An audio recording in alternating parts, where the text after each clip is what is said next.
Evening, everybody. We'll start the meeting of the Overview and Scrutiny Committee. Welcome to everybody. Special welcome to our Safer Ealing partners. It's a hybrid meeting, but I don't think anyone's attending online. So we'll move straight to item 1, which is apologies for absence and substitutions. We have apologies from Councillor Jassal and Councillor Anand, and also Councillor Wesson, and Councillor Wall is substituting for Councillor Wesson. Councillor, yes, Jasper Anand, sorry. I'll move on to item 2. Any declarations of interest? No. There are no matters to be considered in private. So move on to item 4, minutes of the meeting. Can we approve the record as correct? Yeah, thank you. And so we'll move on to item 5. Safer Ealing Partnership Annual Report. The item is going to be presented by Paul Murphy, and we'll have questions at the end from members of the panel, please. And I believe that the fire brigade need to leave earlier, so we'll go straight to their questions first and then deal with the rest of it. Thank you. So Paul, if you'd like to start. Thank you, Chair. Good evening, everyone.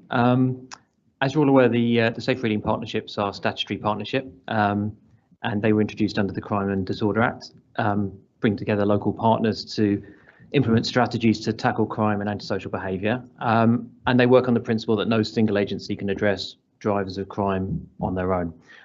So as you're all aware, I'm sure every spring the work of the SEP is scrutinised by you, this committee, and a report is produced which outlines the work delivered by the council services and also our partners. I think you've all seen a copy of that report in front of you. It sets out some of the key milestones that we've hit this year.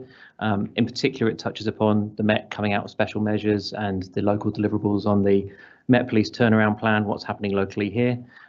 Sets out a number of other achievements from this year, a couple of longer term pieces of project work that have been delivered on. Also sets out some of the challenges that services have experienced and some of the things that we've got on the horizon, what's coming up in the year ahead. So I'll just introduce you to everyone who's here this evening, if it's okay.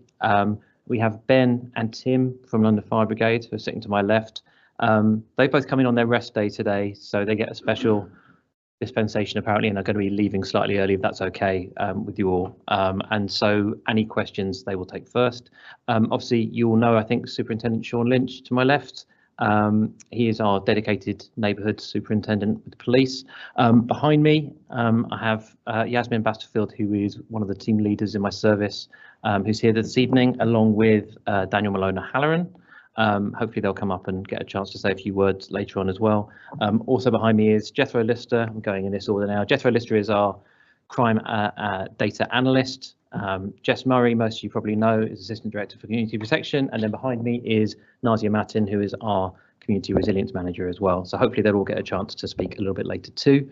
I appreciate, there's one apology as well from Mehmet Kiranil, who is our Violence Reduction Coordinator, who's moving house this week, so I've given him some time off to do that. But he has contributed, along with Jethro, pretty much everything in terms of building this report, so just a thank you to them. I appreciate it's a lengthy report. Hopefully you've all had a chance to read it. We'll be happy to take any questions you might have and any areas you might like to drill down a bit. The way we normally do this, I think, is it pretty much over to you at this point, and very up for taking as many questions as you might have, but if it's okay to start with those that might be directed towards London Fire Brigade. Thank you.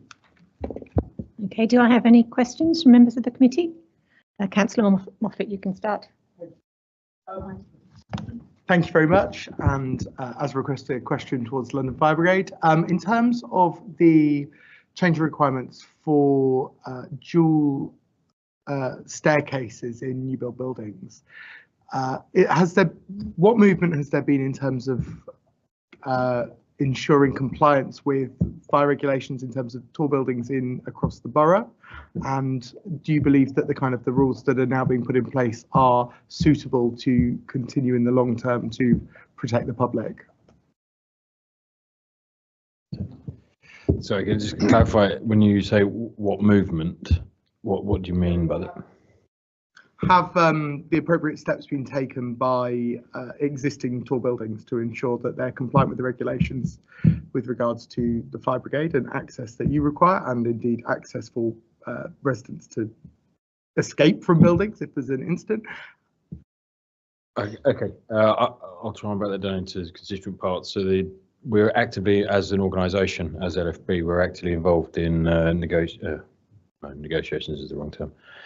Consultation with government on the new legislations, which is all done centrally through our regulatory fire safety teams. That legislation for the requirement for tall buildings for 2 escape staircases, I think, comes into fruition in late 26. My limited knowledge of that right here and now, with it not being in front of me, is that I don't think there's going to be any retrospective requirement for existing buildings. So that's for new buildings built beyond that point. What I can say is in our enforcement activities through our strand of service delivery of protection, we regularly or at all times consult with building compliance through the normal regulations, the regulatory reform order for planning applications, and we have quite a significant system of audit functions to carry out to ensure that responsible persons are carrying out their duties under the regulatory reform order for the common parts of those tall buildings. So that is in operation and continues to be in operation. We have I think the terminology would be a dedicated task force within our regulatory services department for high-risk buildings, of which those at height with identifiable issues are being audited on a regular basis. Does that answer all the questions? No. Mostly, yes. And do you feel that the kind of regulations as they will be after that comes into force are sufficient for you to do your job in the way you would like to be able to do your job? So we are, as I said, we are actively engaged as London Fire Brigade and having the responsibility for the majority of tall buildings, residential, in the UK in our patch. We are continually talking to the government about our process, our operational response, and we are continually changing and updating and retraining on our response, as you've seen from the acceptance of the outcome of the Grenfell recommendations that we have fully accepted and made a significant sea change in technologies and firefighting practices, and will continue to do so. And that's pan-London, but obviously most pertinently to the crews and my dedicated staff within Ealing. Well, thank you very much for coming in on your rest day as well. Thank you very much. Thank you. I have Councillor Rice next. Thank you, Chair. So first of all, there's one point that I brought up in the High Streets Task Force recently, and you'll probably be even better qualified to talk about it. There's been concerns I've got for residents talking about e-bikes maybe being parked close to their homes. And so I know you put some guidance out, well, not yourself personally, but as the Fire Brigade put some guidance out about e-bikes kind of fire risks. Although, of course, I do understand that really it comes down to people who've maybe made modifications to their own private bikes. Privately owned bikes, that's where you've got a problem. But I'm just thinking, what kind of reassurance would you give as to the increased fire risk or otherwise of people having e-bikes or electric cars, just to try, because of course we're moving that direction. We want to make sure that people feel confident and happy with the situation. And also in the report it mentions about diversity and wanting to reflect the community in terms of diversity, and I'm wondering how that really impacts on the community and how they respond to diversity within the brigade, because of course within the staff within the fire brigade. Because of course most of us don't actually get to meet you in our day-to-day life, thank goodness, so we don't have that problem. And actually this morning I was walking past in Wembley, where there's a fire station there, just to have a little look and just see, because the door was open. I was like, I wonder what diversity there is there. I mean, does it really reflect the community? But then, of course, yeah, but just out of curiosity because of this point. So I just wonder what kind of interaction you have and how that really reflects on how the community responds to you. Thank you. So yeah, e-bikes, e-scooters is a growing concern for London Fire Brigade. We've got active campaigns called the Charge Safe campaign that we are meeting with companies like Deliveroo, who have or use quite a large portion of e-bikes to for their business. Recently, myself and Ben, we met with the local MP who sits on a cross-parliamentary committee about e-bikes, lithium-ion batteries, and we've put some of our concerns forward to her to take forward to the parliamentary committee. So we're hoping that that's going to cause some kind of regulation within that area. I'll take the diversity section. So we actively want to represent the communities that we serve because we feel that builds stronger links within the communities. And there's a phrase which is probably overused a little bit. You can't be what you can't see. We have active recruitment drives for underrepresented groups to ensure that we do represent who we serve. I'm pleased to say that in a pan-London, so across borough comparison, actually within Ealing, we are doing extremely well in terms of gender and race numbers. In terms of BAME staff is still low numbers, but we're running on about 16% staff and getting a better engagement with more female staff. It's becoming a more accepted practice. Historically, we do have challenges. I don't know if a previous commissioner several years ago, the social challenges of the term fireman, which we haven't used for over 30 years, is firefighter, because whenever that term is used, so fireman Sam was a big campaign. We were trying to get the cartoon changed because it does sadly leave large numbers of my staff and our staff within Ealing behind when you use that phrase, fireman. So I am pleased to say that we do have an awful lot of Ealing residents and ex-Ealing residents. There is one sitting right next to me who was raised and lived in Ealing and has worked his career through Ealing and eventually come back as one part of my senior leadership team. So I'm very pleased to say that it's that local connectivity and that's being part of the community, which is vital, particularly when we're trying to, both Tim and I, we're trying to shape our services to deliver what communities want from us, so what the communities of Ealing want from us, and having that personal insight and that connectivity is vital for as we move forward through our strategic delivery patterns to try and reach out to the most vulnerable groups. Does that answer the question? Just to add to that, although we recognise there's a long way to go, London Fire Brigade is actually the most diverse fire service in the UK in terms of workforce and representation of different minority groups. Thank you. Councillor Wall, you had a question next. Yes, thank you. Hello. This is one for the Fire Brigade, but I have other questions for later. So there was a quite horrendous fire in my ward in Hanwell last week in an HMO. You may or may not know about it, but I noticed in the report you talk about going and doing the fire safety visits, etc. And they've fallen this year in terms of numbers. But I was just wondering, in terms of HMOs particularly, and the sort of, because we are putting a lot of people in a smaller area now, and not necessarily a better thing to do. But I just wondered how many visits a year you do to the private rented sector and particularly HMOs. And sorry, and is that part of the licensing scheme?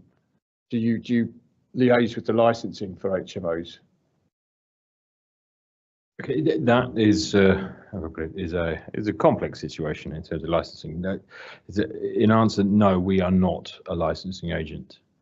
So homes of multiple occupation do come under, in some part the regulatory reform order, of which we are the enforcing body, but that is only the communal part. So we have a concordat with local authorities, both here and across London, that on the most part, private housing will deal with enforcement within HMOs and also issue licenses. So we kind of step away from that a little bit because it doesn't necessarily naturally fit within our remit under the RRO. What we do though is offer the potential for advisory capacity, and we will issue prohibition notices where we encounter HMOs with significant fire safety defects. Those are in terms of Article 31s, which is a prohibition notice for using as accommodation effectively until those are remedied. So it is quite a complex situation, and it's probably not the right time, but I do thank members of the council and the departments that work with us on this, because we do have a very good relationship, and it is a very complex situation. And as you quite rightly say, there is a profligation of HMOs within London, but also in certain parts of the borough. I'm sorry, I've forgotten the first part of the question. Yeah. So the first part regarding our home fire safety visits, we've recently, within the last couple of years, changed the way that we deliver our home fire safety visits, in that we triage them now, and the most risk, what we deem the most risk people, we will deliver a free home fire safety visit within 4 hours, and that's 24 hours a day, 7 days a week. The most highest risk residents in Ealing will get a fire engine deliver a home fire safety visit within those 4 hours. Our lowest risk residents, they will get advice online. So that causes that reduction in number of home fire safety visits we've done, because some of them aren't getting them anymore because we deem that they can advice is sufficient. However, what is good and what we've done is that we've increased our number of visits to 56% to the most high risk residents, up from 49% in the previous year. So even though our volume is lower, we're more efficient in delivering home fire safety visits to the most high risk residents within Ealing. Thank you. I've got Councillor Ball next, and then Councillor Hamidi. Thanks. Yeah, so one of the questions I was going to ask has been asked, but the remaining one is about climate change. So there's in the paper at LFB level, it talks about responding to new types of emergencies caused by climate change. And I was wondering specifically in terms of the risk of widespread flooding, is that something that at an Ealing level, is it something that you're training your crews for more than you have done previously? Thank you, and yes, we do an awful lot of work, as is right under civil contingencies, with Borough Resilience Forum and emergency planning teams here, and I'll take my hat off to the most recent programme for the community resilience forums and the work that was done has been done over the last 6 months. We have been actively engaged in that, and it's been absolutely brilliant. However, we are, as you'll probably know, under the local, well, Pan London Risk Register, but also the Ealing Borough Risk Register, spate conditions, so pluvial flooding is an issue. I haven't off the top of my head got the most recent data, but I can say that we attended since 2021, 2022, 23, I think we attended 3 large-scale spate sort of flash flooding. We are preparing for the fact that with climate change is likely to continue, and we work with the EA on that, in terms of, so the Environment Agency, sorry, in terms of sort of forecasting and planning. We do have systems inbuilt into our response. So that's something called batch mobilising, is a technical term, but we are preparing for that. And over the last 2 years, we have been increasing our flood capability response with new equipment and procedures and training for all crews with the ability to be able to deal with that. So I believe we are prepared as we can, but we do keep an eye on emerging risks, shall we say, in climate change, and we are actively engaged in with the mayor with all of the potentials for climate change actions and outcomes. We are also actively engaged even in a climate of more constricting budgets than I would like, but that is just my personal opinion and not that shared by the London Fire Brigade, obviously. I had to caveat that. We are actively engaged in going to net zero to try and limit the effects of climate change. We have all sorts of facilities and processes in place just within our building stock, our station stock, and electric vehicles, and so there's a broad range of actions that we are taking internally to meet net zero. I'll pass over to Tim to tell you about the most recent one at his station. Yeah, so Northolt Fire Station, we've just gotten under a refurbishment which involved a ground source heat pump, air source heat pump, sorry. Which goes a long way to meeting our zero targets there. We've also, as a brigade as a whole, all of our officer cars are zero emission, and we even have a zero emission electric fire engine at Hammersmith. Thank you. Jess, did you want to come in at this point? Yeah, I just wanted to come in on the HMO question because I have oversight of environmental health and property regulation, as well as the kind of safer communities aspect. So it's a nice segue between both parts of my service. So in the context of HMOs, we've stood up a significant service now in response to our selective license in addition to our HMO licensing scheme. So at the moment we're licensing 27,000 rented properties in the borough. And as part of that, we've obviously stood up significant numbers of officers and competencies. We've spent the last year and a half developing and building the service. So every HMO gets an inspection before we issue a license now, which wasn't something that was happening previously when we had a much smaller scheme. And where we come across any kind of concerns around fire safety or others, we have the ability to consult with the LFB around concerns, but we're taking significant amounts of action to either prohibit rooms or refuse applications, including, I know recently we've been prohibiting rooms because the only means of escape has been through kitchens, which is obviously high risk and stuff like that. So in that context, they are higher risk, absolutely, in the context of fires, HMOs. And I think out of that 27,000, we've got about 6,000 HMOs and 21,000 selective, so family-based rented accommodation. So through the next 4 years of delivering that service, we'll inspect over 50% of those privately rented properties and 100%, so every HMO in the borough, in addition to taking civil enforcement action for landlords who haven't licensed to date. So there's going to be a significant uplift in enforcement, and part of that will be around standard safety, including fire safety in HMOs. So we're kind of a year and a half into a 5-year scheme around the new delivery, but there's a lot more action and inspections taking place in that space, which has been kind of enabled through expanding the scheme into selective and additional licensing. So some assurance. And of course now planning will cover all HMOs going forward. So there's a cross department conversation going to happen. Yes. There.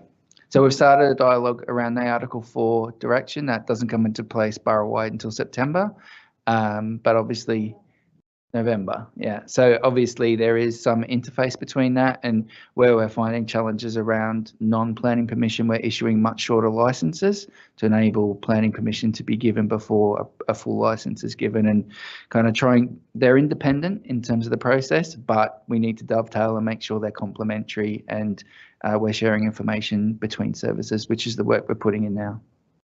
Thank you. I've got Councillor Hamidi and then Councillor Conti after. Thank you, Chair. You kind of touched upon my question about the home fire safety visits. In the report, I see that there's a 30% decrease in the visits. Now, how are you ensuring high-risk groups are still adequately reached? And how do you determine like who falls into that category? of high risk? So we have a triage system.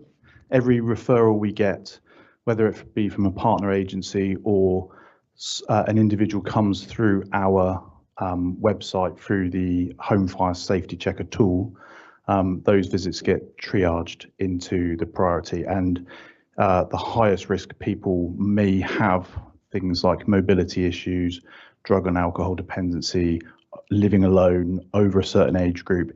If you hit one or more in every one of those category, determines your triage. You've got Councillor Conti next. Thank you. Councillor Ball sort of touched on the environmental challenges, and he talked about flooding, but the other thing was wildfires. And I just wonder how much conversation you have with, for example, the parks team. You know, there's lots of rewilding going on, which often means that sort of grass is left longer, etc., which I'm assuming potentially could be an increased risk. I wonder in terms of mitigation, how the fire service and the council work on that. Thank you. So the Station Commander that's not here has done quite a lot of work with the Parks team, and we give advice as well regarding. So we're absolutely all for rewilding and the green spaces within Ealing, and absolutely. But there are mitigation processes that can be taken, which we have discussed, or Chris has discussed with the Parks team, such as creating a space or vegetation breaks, so mowing certain areas rather than rewilding the whole lot. Our biggest issue and our assessment of risk is actually the urban-rural interface, where it's remember back to 2022, the summer of the hottest days of the year, where London Fire Brigade were busier than at any time in recent history, including the Blitz on July the 19th, because of that. So those mitigating factors have been taken into account, and the Parks team and councillors do actually seek advice, and we will provide advice through National Fire Chief Council, advice on wildfires. We have also done a significant amount of retraining and investment in new equipment, and the second phase of that, so the second year of that, will be starting in May, when we put online our new wildfire. Yeah, it's gone live now. Sorry, that's my bad. We have the specialist appliances and basically 4x4 trucks with very specialist equipment on it to deal with wildfire processes.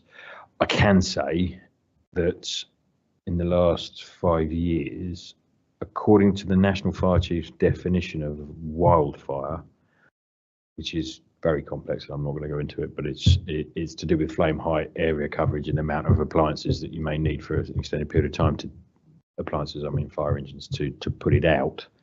There has been one in Ealing Borough, which I attended myself, and was reasonably significant, just south of the lockkeepers' cottages, just south of the hospital, and from work that we have done with the council in terms of access, getting our access to the more remote parts, worked very well, and I'm happy to report there were no injuries at that particular fire. So we have been doing an awful lot of training and work, and we do build on the relationships we have through the teams here to get to the right people to discuss and make benefit for everyone within Ealing. I would recommend, as with all of the things that we've discussed, particularly around safety advice, home fire safety advice, wildfires, inclement weather, as in hot weather. We'll also see a rise in barbecues, and secondary fires is significant. So non-insurable loss, so vegetation fires that do not count as a wildfire. In residential back gardens, quite a lot. There's an awful lot of advice on our websites regarding that as preventative measures of how not to basically have a fire in your back garden. So Yes, it was just something you mentioned. I wasn't sure what you meant. So you said urban green interface was your biggest concern. What does that actually mean? So the biggest risk of a wildfire, other than vegetation destruction, which in some circumstances is beneficial for regeneration, but I'm not going to go there. Is the biggest impact on human life, injury, damage, insurable loss, and effectively recovery from is wildfires that operate within the urban-rural interface. Effectively, the 5 meters from the back of your fence, where we're actually, so a wild environment or grassland environment that then becomes a human urban environment, that's where the risk lies in terms of loss. I'm not getting too technical. Realistically, open space wildfires tend not to injure or harm humans because it's not that environment. It's when it reaches the urban-rural interface that it causes problems. So if you remember back to the news articles on July 19th, 2022, where that was the biggest impact for the communities that we do serve, is when the grassland has fires have reached properties and create vast swathes of destruction. Thank you. I can add to that. So regarding the events that happened back in 2023, I think it was July the 19th, as an organisation, we've learned an awful lot from that. And since then, we've invested in new training. So every firefighter in London Fire Brigade has gone through 6 hours of wildfire training. We've sent a number of senior officers up to Northumberland to become wildfire tactical advisors. So they will turn up to any wildfire where there's 4 fire engines or more involved. We have new equipment such as something called Holy Hose, which is a hose with lots of holes in it, and that saturates the ground, preventing, I know, genius name. So that just saturates the ground, allowing us to put fire breaks in, and we have now 4 wildfire vehicles strategically placed around London that come online now, and they were due to come on May, but due to the hot weather we've just received, they've decided to bring them operationally earlier. Thank you. I've got 2 more questions, first from Councillor Bakalini and then Councillor Mohammed. Thank you. Fire safety requirements and inspections processes for commercial premises within Ealing. And what are the measures that you are implementing to reduce fires in these commercial premises, specifically in industrial estates, and also specifically in like the Park Royal area, where we have a heavy numbers of mechanics and factories and warehouses? Thank you. So yeah, what we do is every fire station goes out and does something we call a fire safety check. Now, these fire safety checks can happen in residential homes, commercial buildings, and that's kind of what you might call like the first line of defence. So if the crews go there, we've been given training on what to look out for, and if we suspect that there may be fire safety breaches, we refer that up to our fire safety enforcement and inspection team. They will then go out and do a further, more detailed inspection, and they can give advice. We talked about Article 31 prohibition notices. So that's the kind of where we're trying to reduce those fires, identify those buildings. Also, each building that we feel meets a certain criteria, we record it on our operational database. Every fire engine in London has kind of a laptop on the front of the fire engine, and we go there and we can have building plans, we can have hydrant locations, we can have RVP points, all these sort of things. So those industrial areas, they will all be mapped, so we're more prepared if there is a fire there. Thank you. And Councillor Mohammed has the final question. Thank you, Chair. My question is, on your report, it shows that your outcomes, most of the areas you had a reduction of the numbers that for 2024-5. And I'm just wondering, is there a particular reason why this reduction, because it's quite consistent in most of the areas except the time spent on community fire safety, which has gone up? So I think, yeah, that's kind of answered the question there. We've spent more time on community fire safety that's allowed us to educate people better to do any kind of building enforcement that we need to do. We've also had a change in our automatic fire alarm policy, which took up a lot of our time, and that reduction in going to automatic fire alarms has allowed that increase in community fire safety engagement. So that would tie in with the data of reduced fires, reduced injuries, reduced road traffic collisions. Thank you. I'm just wondering if there's any underreporting potentially from the community, and that's probably maybe why there's a reduction, because the community isn't reporting, and whether the reporting, some of the areas you change your processes, as you said about the home safety assessment now it's online, and you work collaboratively with multi-agencies. Is that could be a contributory factor? And I just want to say finally, we were really impressed the Southall incident on Sunday, how it was promptly dealt with, and the fire brigade. So well done. Thank you. So no, there is no underreport. All these figures come from us. So it's not that the public aren't reporting to us. These are the figures that, you know, the total number of incidents we've attended, the total number of primary fires that we've attended. This data comes from us. Does that answer your question? Yes, I understand this is what is being reported directly to the fire brigades and the calls that you receive, but it's just in your capacity as a subject matter expert in that field, could there be a underreporting happening within the community, and some fires incidents is happening, but it's not being reported or attended? Thank you.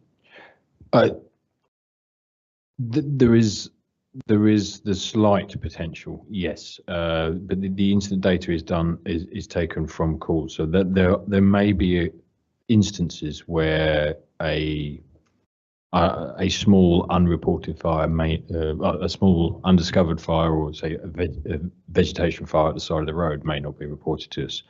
Absolutely, it is limited in those occasions. But obviously, I can't tell you the numbers because we wouldn't know. But in terms of that question, there is the slight inkling that there will be under-reporting or under-requesting for home fire safety visits from the public and from communities or other partner agencies, because our triage process for very high and high risk our response is significant, as within 4 hours. But how do we know that everyone who needs that service and that education is reporting it, requesting it? And it has to come from the individual. They have to give express permission to say a social worker or a carer or other agencies. So there is the potential that people are not requesting it. But the way we've changed our processes will naturally see a reduction in the numbers, because I have always reported the numbers of home fire safety visits that have been completed year on year, and that number is reducing. But we've changed that in our commitment, so that 12% of our daytime working hours will be committed to prevention activity, which would include the home fire safety visits. And we're attempting to become more efficient to deliver services to those that absolutely need them, and defer those that do not necessarily need it. So those that do not meet any of the high risk categories will be deferred to their own advice through our website, if that makes sense. So I absolutely do see your point, and that's where we try and work with partners and to reach out to those that absolutely do need it, to approach us, and then we will complete it. Does that answer the question? Thank you. Councillor Wall, did you have a small question on this point? Yeah, just a tiny, and sorry to harp back on to HMOs, and no, just to get into perspective, there are a lot of good HMOs out there, so I'm not picking on them, but it's just a member of the public picks up the phone to yourselves to request a site visit. So if you live in a house of multiple occupation, and you are one of the tenants in there, you don't get the whole house checked. You just get your own room and communal areas potentially. So you're only getting a portion of the visit, really, aren't you? Oh, sorry, you're only looking at a portion of the place. Yes, agreed. But the responsible person, so those will be gone through licensing, they have requirements under the course guidance for different fire detection. So supplements, when we do a home fire safety visit, if you do not have smoke detection, we will provide free single point detection, but that does not meet the requirements of, say, the course guidance, which is the guidance that covers things like homes and multiple occupation, where you would potentially need an L3 alarm, so a hardwired alarm. So that would all be through licensing and planning. So it's going to, but we can only do that with the individual within their individual room on their express permission. Does that make sense? Okay, then thank you. No, it's there may be a gap in the market there.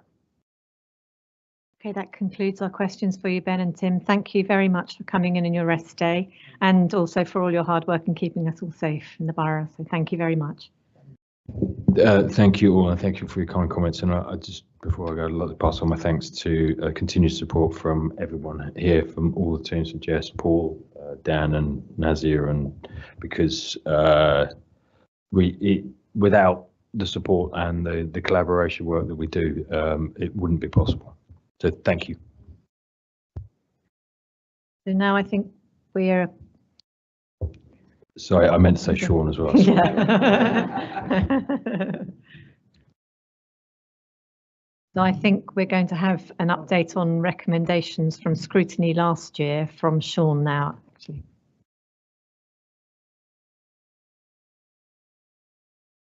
Thank you, Chair.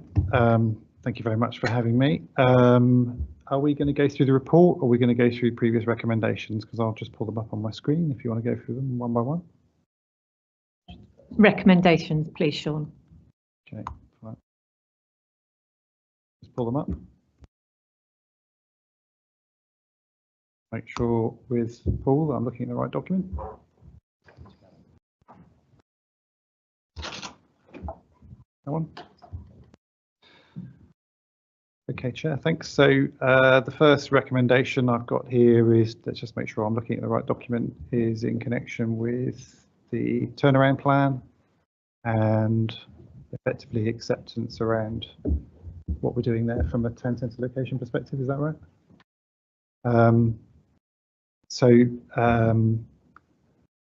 Ideally, I would have submitted this in person beforehand, if I'm honest, but I obviously haven't for submission date, so that you would have all had sight of it. But I think this document has probably already been seen by most of you anyway, so I'll go through it. But there is general acceptance, I think, already in the document around all of the work that I've done with the scrutiny and the committees. I'm happy to take questions from you, Chair, if you want to pinpoint which particular area you would like to look at. But I think there's a general acceptance across all of them that we're working on them already with Scrutiny Committee.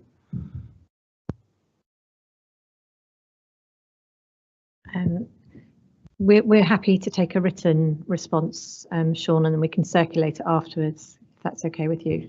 It's absolutely fine. Just to progress it. Yeah, no problem at all. I mean, there's literally just for your reassurance, Chair, and for everyone else in the room. Yeah. There won't be any challenge around that written submission. It's just the timeliness of my submission. But yeah, I mean, there's updates on there already, and all of the recommendations and the work that I've done with the various scrutiny committee will be and is accepted. So I think we can open it up to questions now on the rest of the report from the Safer Ealing Partnership annual report. So if I can, Councillor Wall, you want to go first? Yes, thank you, Chair. Sean, just turning to the report on the crime performance, and just specifically honing in on homicide rates. I think I'm a little bit confused about the numbers, but you might be able to tell me I'm going wrong. So in the table in page 7, it says 4 homicides last year, and in the table it's 5 to year to date. I understand that because it takes into 2025. But then in the bullet points on page 9, it says that homicide rose from 1 to 5 cases. What was that period over? And more significant, you talk about resulted in suspects being arrested in all the cases.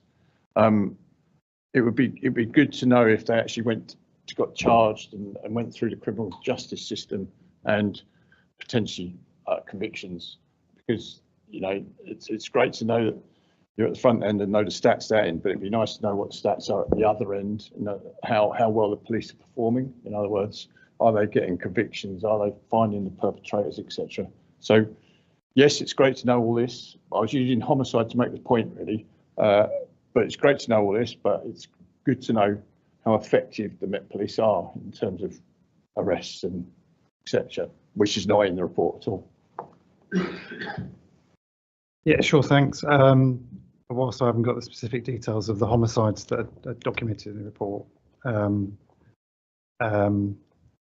routinely, obviously, I give my submissions in terms of updates to the Safer Neighbourhood Board, and we will give those updates in terms of what's been happening in terms of significant events, including homicide.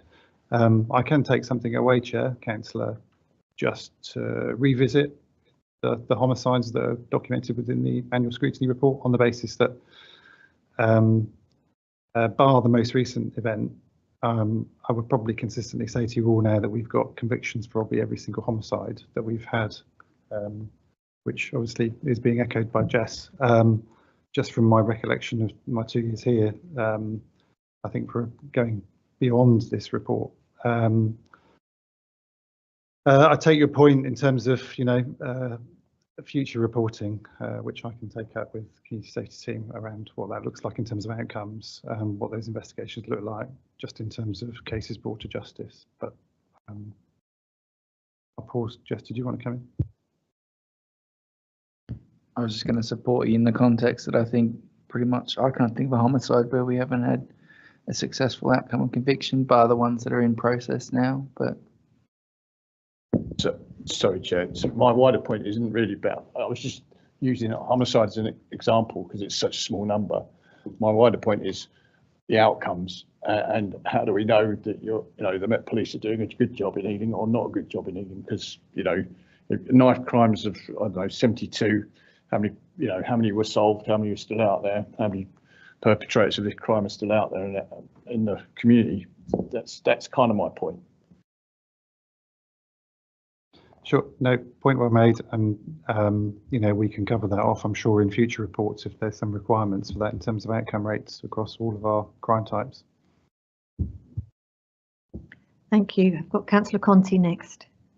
I had 3 questions, one on crime, one on prevent, and the other something else, which will come back to me in a second. But on crime, on sexual offences, it was up nearly 20% in a year. Now, there's been rightly lots of coverage about sort of crime and violence against women and girls for years now.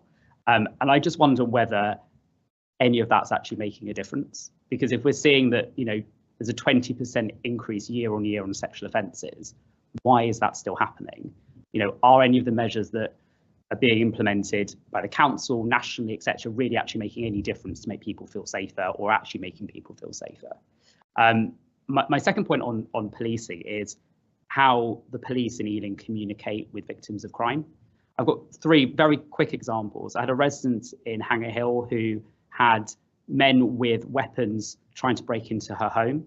Her teenage son was the only person in. Imagine how traumatized he must have been.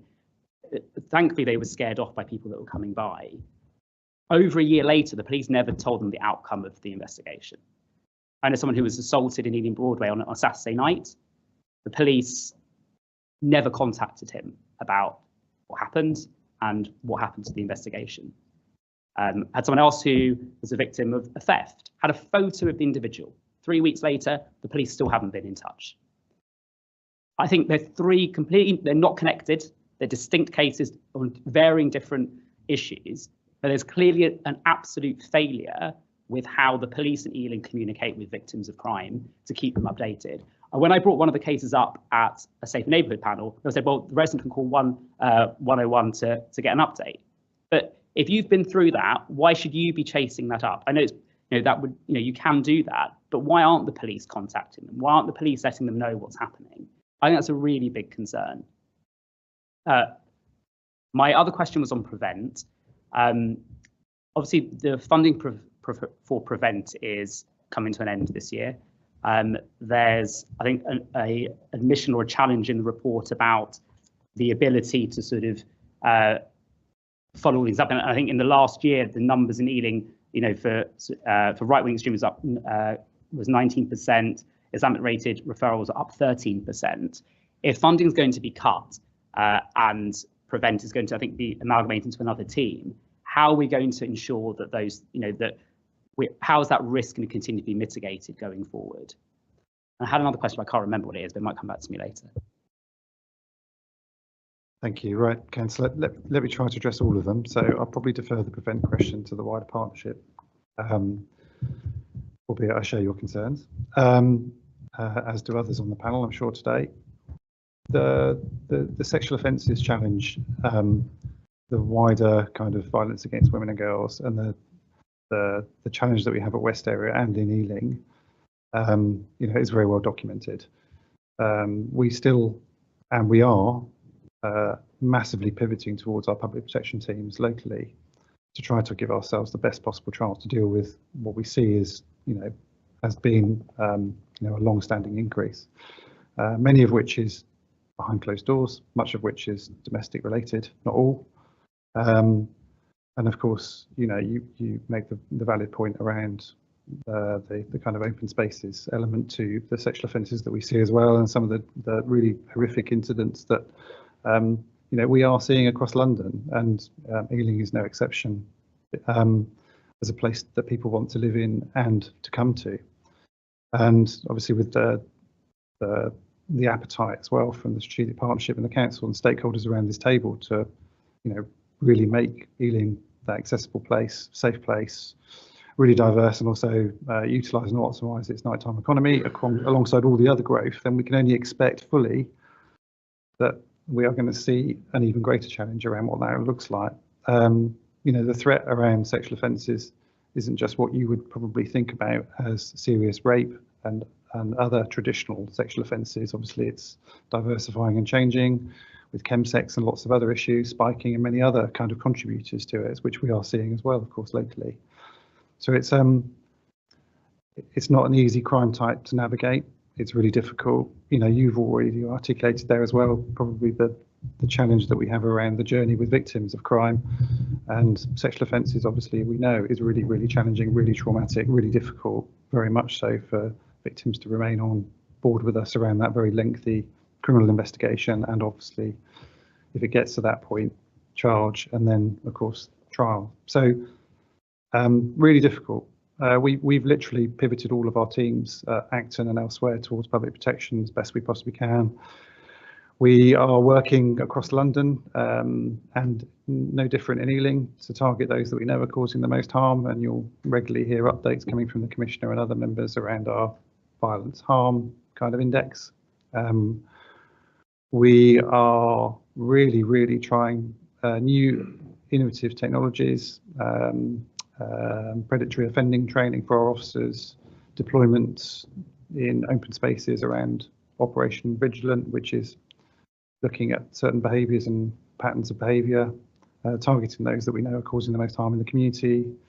You would have seen probably only a couple of weeks ago, if you were in Ealing Broadway, we had the live facial recognition team out again as well, which really does help us in tracking down offenders that we know are causing harm, and is invaluable to us in terms of those that are breaching sexual offender register, and also on all various other orders, even if they're not progressed from a policing perspective, they're intelligence based if we haven't anything there to enforce. So there's lots of things that we are trying to do from so many different angles around sexual offences.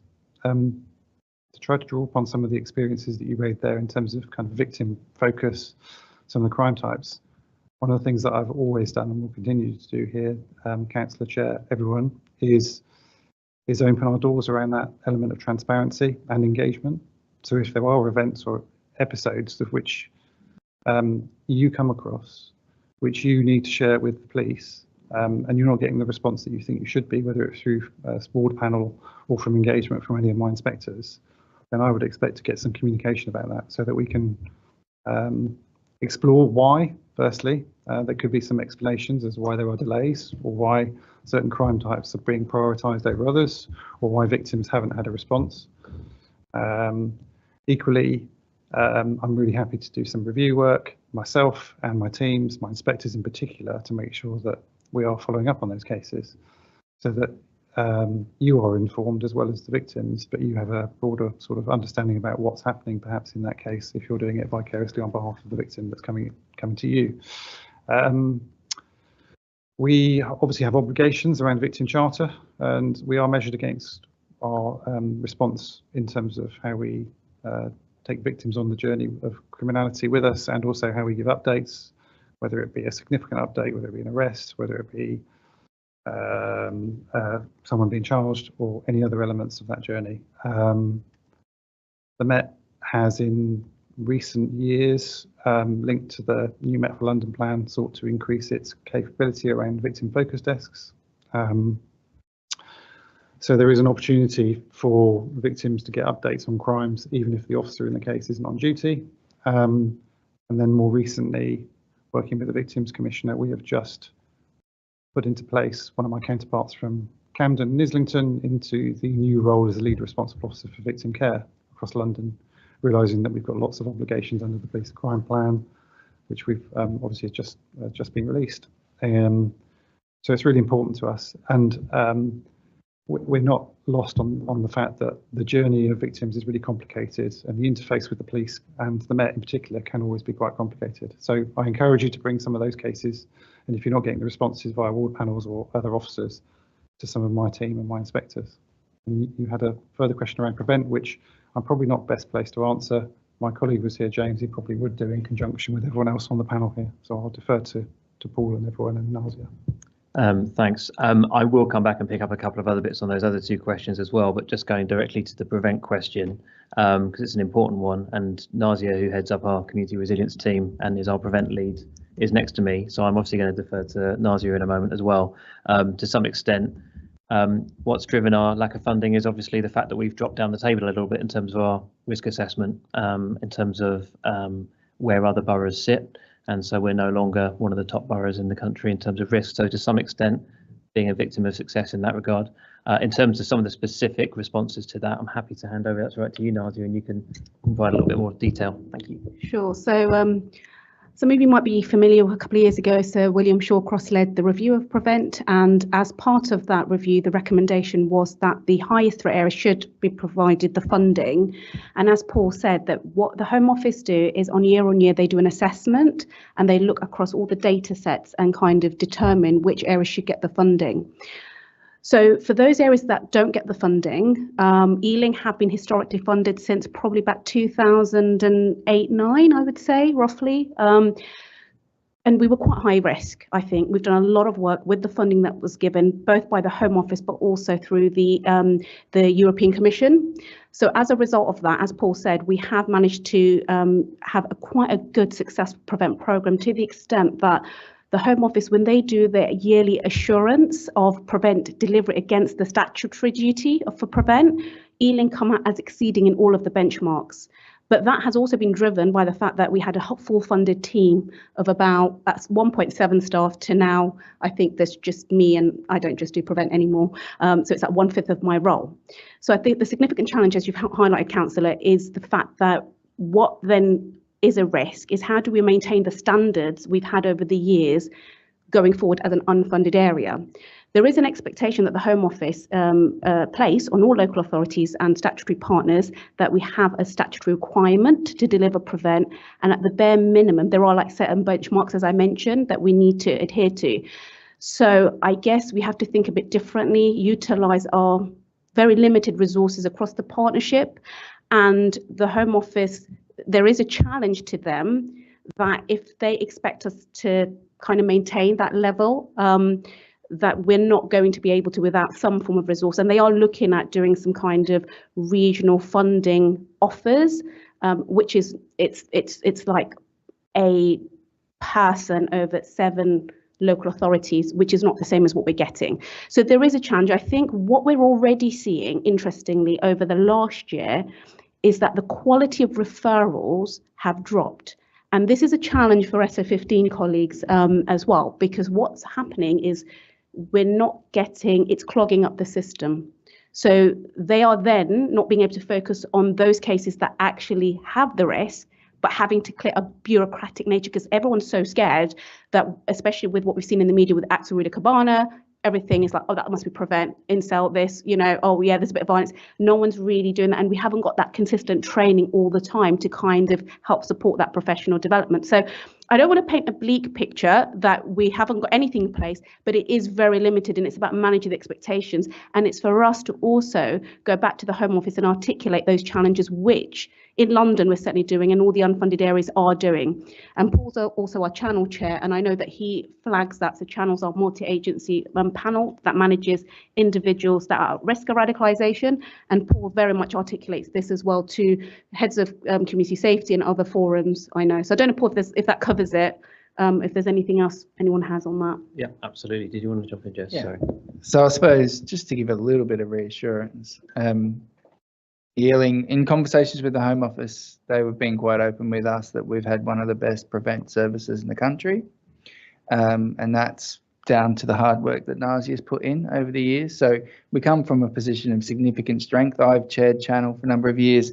Paul's now the chair of Channel. We have a lot of existing knowledge and experience in the context of prevent, much more than an unfunded borough. And for example, our neighbours, some of our neighbours, Hillingdon and others, have never had funding around prevent. So in that context, we have a significant knowledge base around managing it. And the resourcing will be a challenge, of course, but just to give some reassurance, we are still in a fairly strong position in terms of our knowledge, learning and ability to apply and work with partners. The Prevent Partnership Group is quite strong.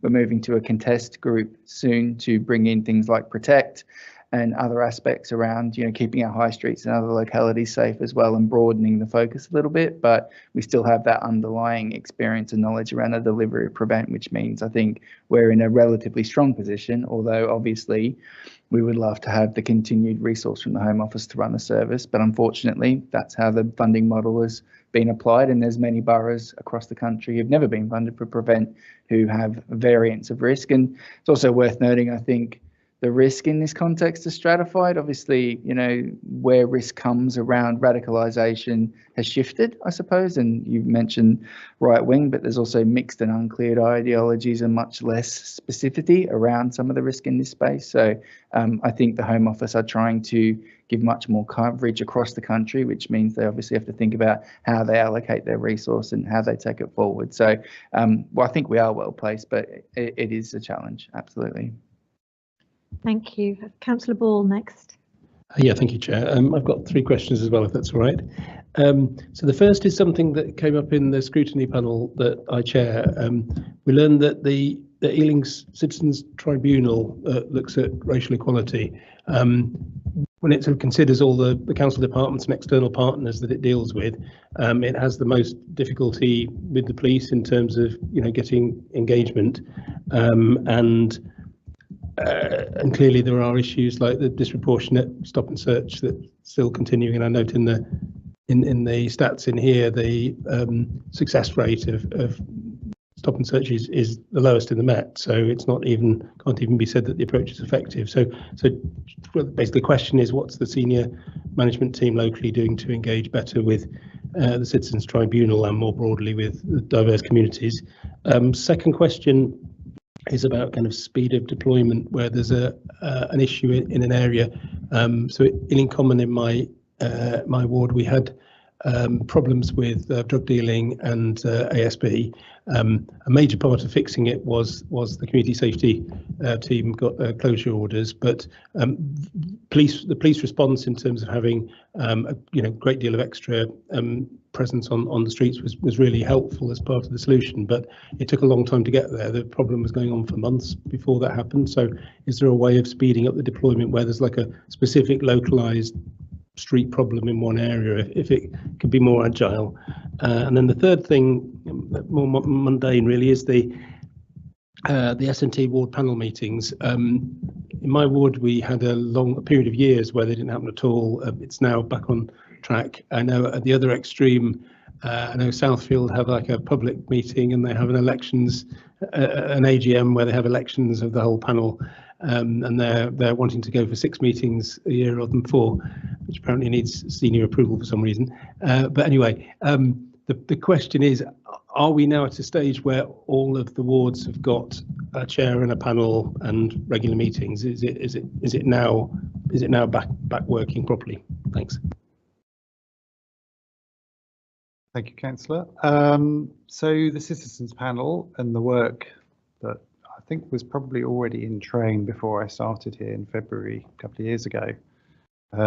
My predecessor had signed up to a number of commitments about what we would do in terms of supporting that work. I suppose in summary, from my own personal perspective, I feel like we really engaged significantly with the citizens panel, and at every single juncture. At the same time, concurrently, I think I'd voluntarily engaged with crime and disorder around ASB, Councillor Padder and others. And it just seemed like a great opportunity to, I suppose, double badge what we were doing locally, because I was really trying to dial up the transparency and the engagement work. From recollection, I recall having probably 2 or 3 sessions with the citizens panel, going through the, I think, 4 demands effectively that they had. Don't quote me what the 4 are. Obviously, stop and search does feature in there. I'm sure there'll be something there around use of police powers and efficacy. There will be other elements as well, probably about representation from memory, might be another one. I was really candid with them in that the demands and the requests around the need for data was something that I was not going to be able to service. It just seemed a little bit exorbitant on the basis that I was very happy to engage, share what I could in terms of police data via our hubs and portals, websites, and open my door to experiences to come along for ride-along schemes, get involved with shadowing with me, like I did with some of the other committees, just so that they could come and see perhaps some of the training that we were doing around stop and search for our new recruits and our officers that were at street duties now that they're based at Ealing. And so I really tried to cover off everything. I did speak with Sam Pearce, who's one of my inspectors as part of the uplift within the neighbourhood strand. And Sam started to join me in some of the committee work and took on that role as kind of being the go-to person to make sure that we managed the expectations of the citizens panel, made sure that we engaged fully with the entire process, and also we gave them as much as we possibly could in terms of police data, but also made them feel part of the journey with us. I've had that, Council, I've had that question previously in other settings as well, and I do have a sense of frustration, if I'm honest, because I really opened my doors to try to make that a really productive interaction. Obviously, I've seen the full report. Of course, there's lots of long-standing issues there culturally within the Met, which certainly came out within my interactions with the panel, which, you know, I'm not going to solve personally, but I wanted to be part of that journey with them so they could see what we were doing around what was the turnaround plan, but New Met for London. And I made that commitment, and I still have that commitment to the stakeholders involved that I would work with them. So that's that kind of element. And I'm really happy to re-engage if they need to. I have other forums as well, which cover a lot of those topics, which I'm scrutinised myself, whether it be the CMG or others. So, and I know that many of the panel members did engage in ride-along schemes, which was really good. So they got to see firsthand what policing was like and some of the issues that really mattered to them.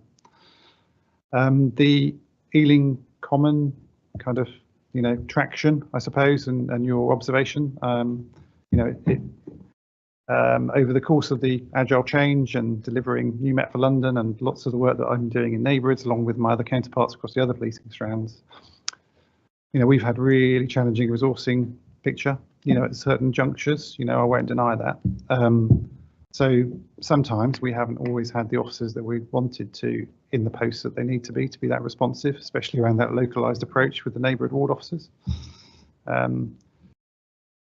Some of the sergeants that I have that cover your area, I have to say, are some of the most productive, most positive, most engaging, most forward-looking, well-led, well-driven sergeants that I've got across Ealing Borough. And I know that they often go above and beyond to try to make that difference.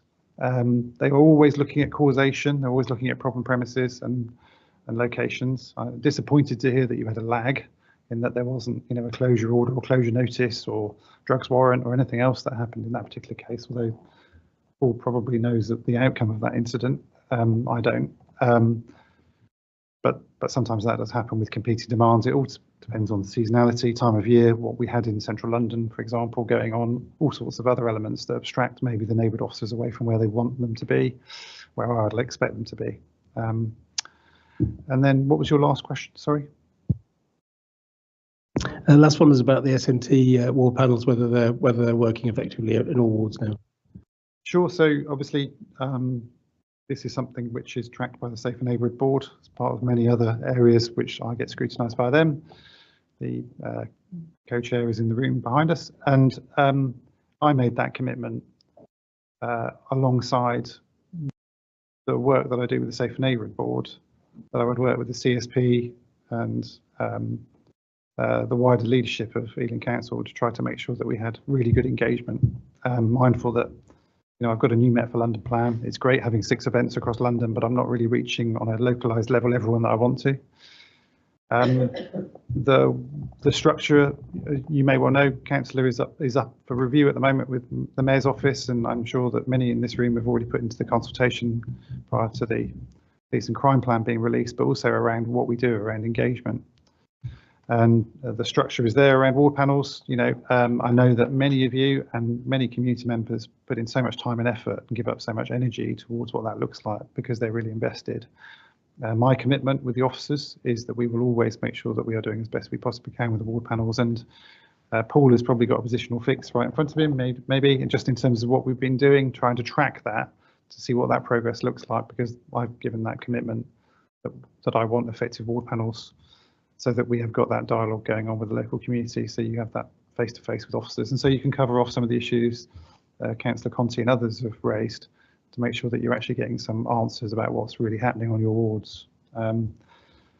I'll pause, but Paul's probably got a bit of an overview about where we're at the moment. I might work backwards on that then in terms of the questions. So in terms of ward panels, there's been a real focus on that. It was one of our key deliverables that we said we would deliver locally as part of the New Met for London plan. And we said that last year. We made a commitment that we'd come back and report on that. So my understanding is that obviously there are 2 wards in the borough that currently have a shared ward panel. That's in fact, I believe we have representation from one of those wards, Norwood Green behind us. That's a good example, I think, of an effective ward panel that works across two wards. There is another ward where a chair has only just recently been appointed, and there is another one where they're in consultation with the chair. So of all now 24 wards in Ealing, we do have 24 ward chairs in effect, but there is just a bit of a lag on one of them. Inspector Anil Sharma has taken lead on that. He really sort of stepped up the work that he was doing on it, following on from some of the New Met for London events that we ran last year, and from sort of November onwards, he's been pushing for that. So the ward panels are there. Obviously, some of them work better than others. Some of them, like the one you talked about, Councillor, clearly works very, very firmly and wants to increase how often it works. And I understand that, and some are more. To some extent, ward panels are supposed to work to represent the community, so they have to be led by the community. And the role really is for us to try to empower and enable the community. And I think sometimes we haven't always been as good at doing that. And I think that the commitment under the New Met for London plan, and what we've seen recently, certainly locally, is delivering that. Just coming back in terms of that particular question about the Ealing Common issue, I think part of the challenge there was probably us not communicating well enough with the people who are being affected by the issue. about what was going on behind the scenes. It's all very well. I think a line that we use far too much is there's a lot going on, we can't tell you about it. Whereas actually we probably can tell people about some of those things. And obviously, yes, there was a warrant applied for, and that you can't actually say to residents, we're working together, we've got an application for a warrant, because obviously that's sensitive information, but we could have communicated better in that instance. Obviously it was a good outcome, but we should have communicated better. And the mechanism actually for getting that done was through what was at the time the TTCG. That was the Tactical Tasking Coordination Group that is now no longer a partnership forum, but it's sort of converted into a new local partnership forum, which is the Precision Crime Fighting Forum, which Sean will be chairing. And that's going to be the key mechanism for that kind of faster time solving of community issues. So that's something we'll be reporting back on next year as well. There was just something else I wanted to say quickly, sorry, because I completely forgot to get back to you, Councillor Conti, on your question in relation to sex offences. Now, I know that there's lies down lies, and I don't want to do that thing of trying to take a positive spin from numbers, but from looking at the number of sexual offences, the Crime Survey of England and Wales consistently shows very little, if any, change in victimisation in terms of the number of people who are victims of sexual offences. So in terms of increases in reports, it is a reasonable conclusion to draw that an increase in reporting is a positive thing. So when you look at, for example, our balanced scorecard that we've done, or a crime scorecard, and you see that we have overall, we perform relatively well in terms of our overall rate, but we have seen a significant increase in reporting. We are interpreting from that a relatively positive trend. I know that sounds like I'm trying to make the numbers sound good, but actually that is something that when you look at the numbers in the Crime Survey for England and Wales, they do sort of bore that out. I'd be happy to provide something in the form of a written answer in terms of drilling that data down a little bit. And I'd love to say that I came up with those numbers myself, but Jethro, who's sitting behind us, had just been, in relation to your question, doing a bit of number crunching, and they just dropped me a quick message on that. So I can put something in more detail for you on that question, because I think it is an important one, and it's an important one to understand what those numbers actually mean. Just quickly then, Councillor Conti. Yeah. Okay, I think that's somewhat reassuring in the sense that it doesn't necessarily reflect a 20% increase. I guess what it does show is that there's still very high levels. If you're thinking about in the borough last year, 902 people were victims of sexual offences. That's still a huge number of people. And if the victim of crime number is pretty static, it's shown that, well, it isn't going down, is it? So and the point I was making is there's been a lot of focus on this particular area for a really long time. The Me Too movement started, in 2015? So almost like 10 years on in terms of when there's been heightened focus on this area. And so if the figures aren't really shifting, what has to change? Because clearly all the attention, all the sort of policy announcements been made in this area for years and years and years aren't shifting the dial. And there's still people coming out, stepping forward now, sort of, that maybe wouldn't have done before. So things really haven't been working. And I guess what else could we do? Because I think sometimes, are we really reviewing, reflecting on what has already been done to actually make a difference in this area? Well, a pretty straightforward answer to what needs to be done is men's behaviours need to change, because that's fundamentally the issue here. It's men's behaviour towards women underpins the majority of that offending. I suppose it's worth noting, I think that offending's changed in that time, and I think Sean referenced it previously in terms of things like chemsex and things like that, but also the distribution of imagery, and that's certainly a challenge we've seen with our young people, whereby young people, obviously with the advent and use of mobile phones and how that's transformed, means that a lot of more young people find themselves in a space where they're committing sexual offences through sharing images of each other and often themselves, which creates new and different kinds of sexual offending. So I agree with you, it's not reduced, reporting is increased, and you might say that increased confidence in reporting is as a result of some of the things you cited, like Me Too, like the kind of reaction to Sarah Everard and some of the other offences that's really raised the profile. Obviously, we've done a lot of work around our listening exercise in Ealing in 2022-23 and our new MVOG strategy as well. But in terms of offending, it's constantly changing. Is it coming down? I think you're right in the context of probably not. Is the response changing? Yes, it is. What needs to change? Men's behaviours and attitudes and, behaviour towards women fundamentally, and that's a huge challenge that's borne out through all partners, including the police, including ourselves, including social care, including health and others. So it is a whole system approach, and that's what we've set out in our MVOG strategy, how we have to collectively work together to change those behaviours and also look at what underpins, you know, the legacy of violence, intergenerational violence, the effect of poverty and other things like substance misuse and mental health in that context. It's a really complex issue. And so from our perspective, it has to be a systematic approach. But fundamentally, we have to challenge men and their behaviours outright and in an upfront way. And that's something we've done this year. We've obviously done stuff around White Women Day and things like that. And that's something that we have a commitment to moving forward. Thank you. Councillor Moffat. Thank you very much, Chair.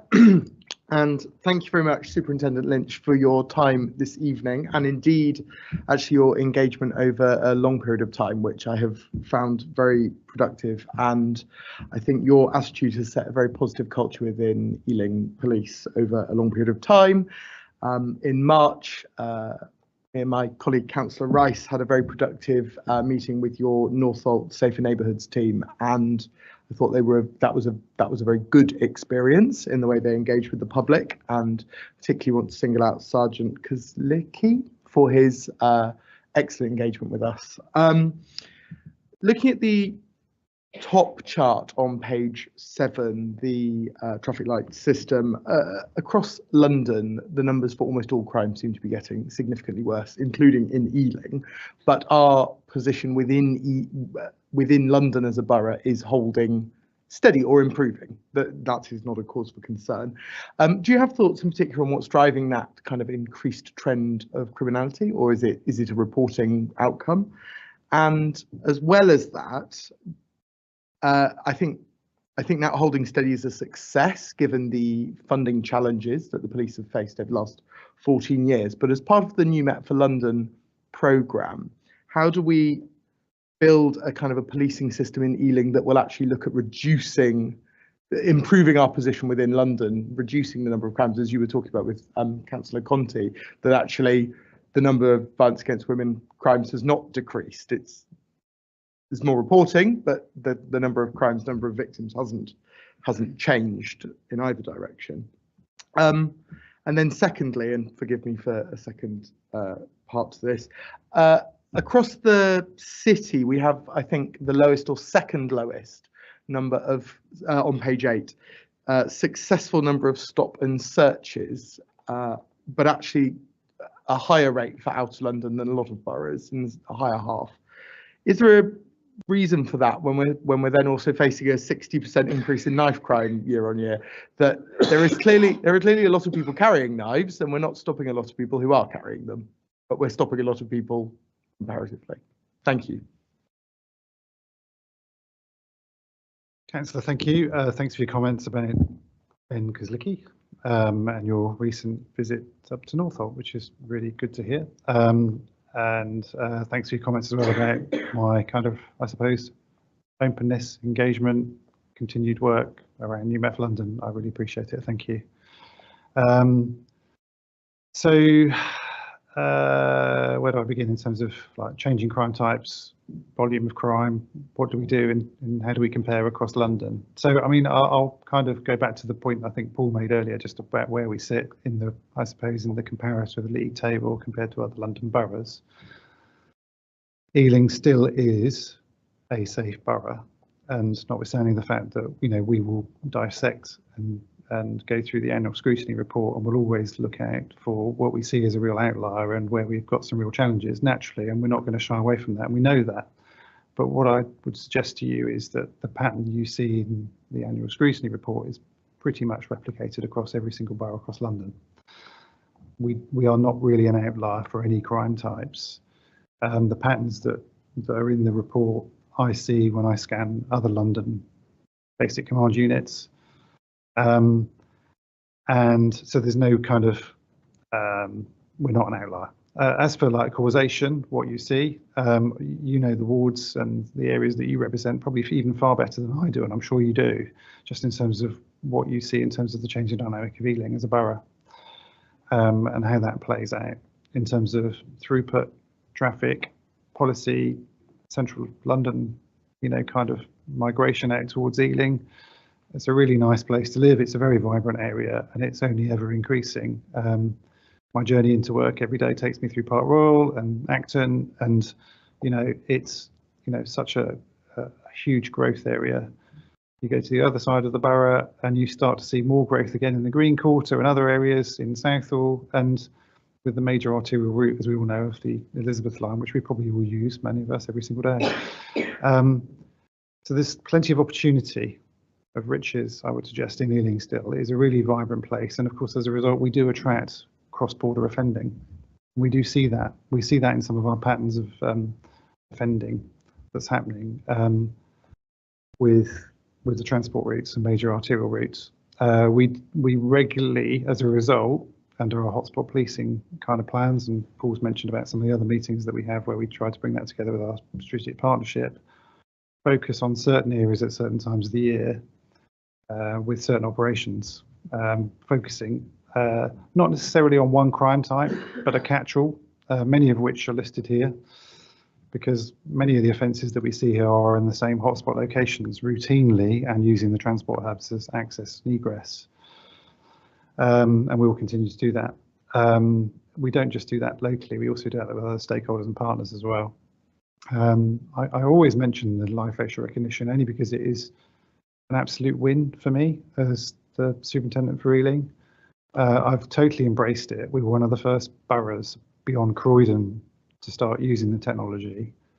And whilst Croydon is going to another level with static cameras, we're not in that space yet, but it's a tactic that I will continually use in our hotspot locations to make a real difference for all of these crime types. In the last operation, just to give you an example, of which I was out, we dropped it outside McDonald's in the Ealing Broadway this time. We've been in Acton, we've been in Southall, we've been all over. And at any given point, the activations that are coming to the officers' phones that are at fixed points based upon where the cameras are is really interesting to see. We are picking up all kinds of offenders that are travelling through the borough, notwithstanding the fact, of course, we are obviously identifying those that are causing the most harm locally too. It's really, really interesting, insightful, and making a real difference. So we're going to continue to do more of those operations. The operations that we do with transport police, some of our roads policing teams and others that we do at our transport hubs, we have a particular operation name which we will continue to utilise, which also brings in drugs dogs, passive drugs dogs and all sorts of other elements, fare evasion.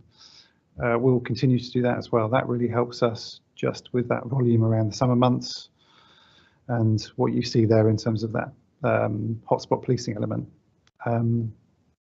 Other areas which I know make a real difference locally, some of the tactics that we use are based upon some of the more recent funding. I know it's just been allocated across London around Hotspot Action Fund, which we are beneficiaries of, which really helps me in some of my more challenging areas where we can have dedicated hotspot policing patrols, again, targeting and focusing on areas and people that we know are causing us the most harm, and also working with our council partners to problem solve some of those areas to start to get into that upstream work, which is, a theme here, which, for far too long the Met has been very reactionary. We need to start to get into that problem solving space a lot more with our partners and you as significant stakeholders helping us on that journey. As for other key areas of focus of which we are pivoting towards, the 7 town centres, the 7 locations, of course, the retail crime element, what we see in terms of theft person, robberies, many of which are enabled via knife crime. We will continue with those operations, not just focusing on the hotspots, but the people that we know are committing those offences and going after them with council colleagues around other ways, Achilles heels approach, but also thinking of it from a perspective of what more can we be doing. And whilst Mehmet and others aren't here tonight, I know that there are other funding streams that come into the Community Safety Partnership where we are starting to work more collaboratively together in terms of what can we do to target those that we're causing the most harm. But equally, this is the space where the policing purpose starts to come in, where we take a step back, if I'm honest, and we look at our partners in the room to say, what can you do to try to turn some of this offending around for us? and with us around repeat episodes. So there's more work happening in that space, most definitely going forward. I've mentioned Sam Pearce a couple of times already in this session. Sam is the person that I've specifically embedded in, co-located in the council for that very reason, to start to dial up opportunities where we could be doing more. And what comes with that, of course, is sharing of data, sharing of individuals that we know are causing us the most harm, and what else can we do that's slightly different. So washing that data through data sets to see whether or not there's something that we don't know about, which maybe the council and other partners do know, which we could be looking to enforce. Some of the judicial restriction work is also really important in the community setting as well. So, you know, there's an opportunity there, I think, for us to do a lot more locally, just in terms of what that looks like in terms of other conditions. And then challenging myself and my counterparts across other policing teams, asking them to think a little bit more laterally rather than just deal with the crime type that's in front of them and presenting here in our data analysis, but thinking about what other options have they got. For example, we've got a PSPO, which is a tangible option that we could be utilising with the CSP partners, which tackles local issues, which could be another way of tackling some of our offenders, maybe not necessarily arresting, but dealing with them in different ways. And then, of course, incrementally looking at other powers around the ASB legislation, warnings, notices, and anything else. And then the kind of last bit around the stop and search tactics and what those outcome rates look like, which I often find, and over my extensive policing career, a subject matter which is incredibly divisive. Because, you know, naturally everyone in any scrutiny committee, whether it be the community monitoring group or in a conversation like this, will naturally look at, well, your outcome rates are 29, 30% consistently compared to maybe 30, 34 in the Met. But what about the other 70% of incidents where you actually don't find anything? So are you targeting your stop and search in the right areas? Is it evidence-based? Is it informed? Which I take, you know, alongside all of the other conversations that we have about disproportionality and what that looks like. I'd kind of try to change the conversation to say, let's think about the mandate of stop and search and the stop and search charter and all of the other work that we are doing in conjunction with so many community members across London and many stakeholders of which I'm sure you've been involved with, is think about whether or not you want us to have that mandate to go and conduct those stop and search incidents in the first place, to try to find those knives, which we do know are out there, and to target some of the estates and some of the people that we know are prominent in some of our gang activity and getting involved in criminality to try to prevent it from escalating into homicides and other elements. So I'm always seeking that legitimacy from all of you and my wider community about our use of stop and search. I'd rather focus on the positives of some of the fines that we have rather than the negatives in terms of actually you're not really focusing your efforts, because that's where I want to be. I want to make sure the officers feel comfortable to conduct those stop and searches. They do it professionally. It's a really good interaction. And I really don't mind if the officers embark upon a stop and search encounter, they find nothing, but they actually end up with a positive interaction with that person because there's been a purpose or a reason for it, and maybe the grounds during that stop and search or that encounter are negated, that mean they don't go to a full search. There could be so many other reasons, but more importantly, and via my CMG work, making sure that people understand that we're using the power ethically, fairly, professionally, and it stands scrutiny, which is why I'm for my daughter training, so you can start to see some of that stop and search work. Mindful I've gone on quite a bit, but hopefully that kind of gives you a flavour of some of the direction and the leadership that we give around stop and search locally as well. And I do encourage everyone, if you want to, and I make the offer to other scrutiny members and other committees to come out and see some of the training that we do around that kind of contextual work as well, and also how we always try to use that encounter as a bit of a teachable moment. It's not just simply putting hands in pockets, because it's really invasive and really difficult for the people that are subjected to stop and search, which we're really cognizant of too. Thank you. Thank you. I've got questions from 7 more members, so I'll take the first one, Councillor Mohammed. Thank you, Chair. I'll be quick. One is actually, I like to start with a positive note. One of the cases I dealt with most recently actually it was quite high praise for the police that there was a response for the DB call and that the police were there under 6 minutes. And also they were told, this family, that the law has changed now, although they changed their mind after calling to cancel it. They said, we've just got to come for welfare check. So that was a really good outcome. My question is in regards to knife crime, the numbers are quite high, and we have seen most recently the last couple of weeks incidents to do with knife crime with young men in particular, and most recent one causing fatality.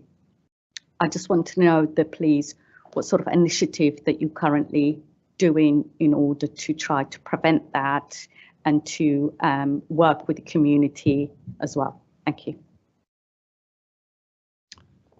Thank you, Councillor. Jess and others have, highlighted the importance of the male-dominated violence against women and girls strategy locally. We put a lot of effort into that.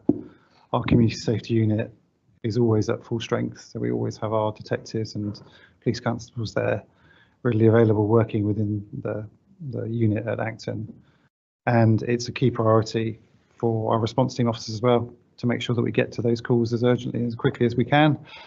And also we do make we can see some real causation in terms of speediness of attendance and positive action, as in arrest, and what that looks like in terms of criminal justice outcomes. So thank you.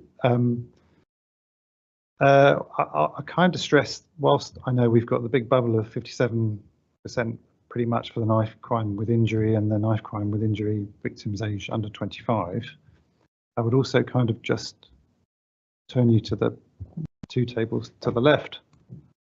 And whilst that number looks high comparatively compared to neighbouring commands, we are a safer place. And now that's a difficult conversation to have, but those numbers are not huge in comparison to the rest of London, which is just something I would say. In terms of knife crime, now, this isn't just knife crime as in what you would see in the street with someone carrying a knife effectively. This could be anything. This could be many offences that are committed and knives are either used, seen, or injuries occurred as a result of that knife. So it's not just robbery assaults, there's other elements as well that are factored into some of these figures that you see here. I've mentioned this previously, and I'll say the same again. I am not the person that is going to solve what knife crime looks like for the Borough of Ealing as the most senior police officer here today. It is everyone's responsibility. And there are so many factors that go into making the offences that we already know are happening and those that aren't being recorded, and the carriage of knives, who's carrying them, and the kind of circumstances as to why. Whether it be instant arming, whether it be someone who's premeditated that's taking out that knife, whether it's someone that's entrenched in gangs, whether it's someone who's being coerced or feels compelled to carry a knife because they're in fear of their own safety, whether it's someone who's vulnerable and they're starting to get involved in county lines and they need to have that knife for protection, or it's linked to a drugs market. There's so many complicating factors about knife carriage and offences that then are commissioned as a result of it. So it's not a simple issue to solve.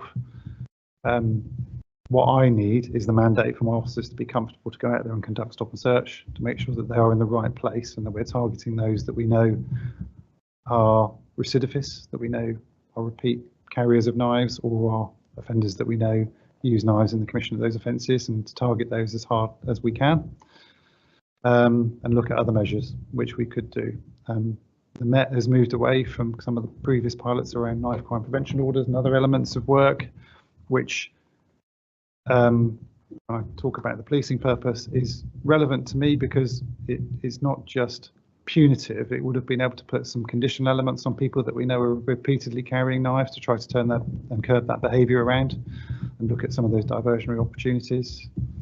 Other areas I've worked with, we've utilised, work with St Mary's and Red Thread and other agents and other council departments, and some of the VRU funding, which probably Paul, Jess and others in the team could start to talk about, is where we need to have a bit more of a holistic approach, which is probably where I'll step back.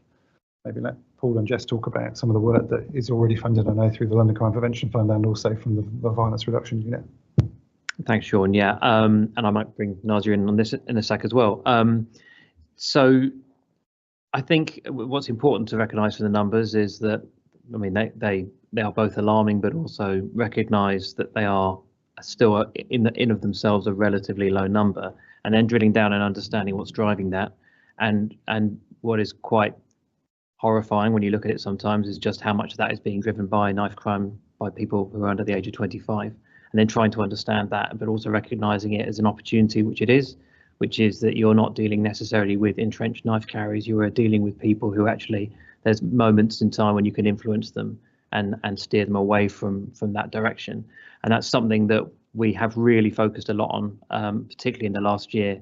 Mehmet, who's not here, but Nazia, who manages Mehmet, can speak to that. Some of the London's Violence Reduction Unit funding that has been accessed both through the Mayans Fund, but also through the VRU Robbery Fund as well. So the VRU Robbery Fund is obviously focused around detached youth outreach, and has had, although only active for a relatively short time, has already had over 150 young people engaged with through schools and community spaces. This is all set out on page 23 of the report. And the Mayans partnership, which is fairly well embedded now. Again, it's only been active since April of last year, but has reached over 700, almost 750 young people. And again, is focused around expanding after school engagement and also mentoring and family support. Alongside that, I don't know, Nazia, if you wanted to come in on the VRU specific stuff.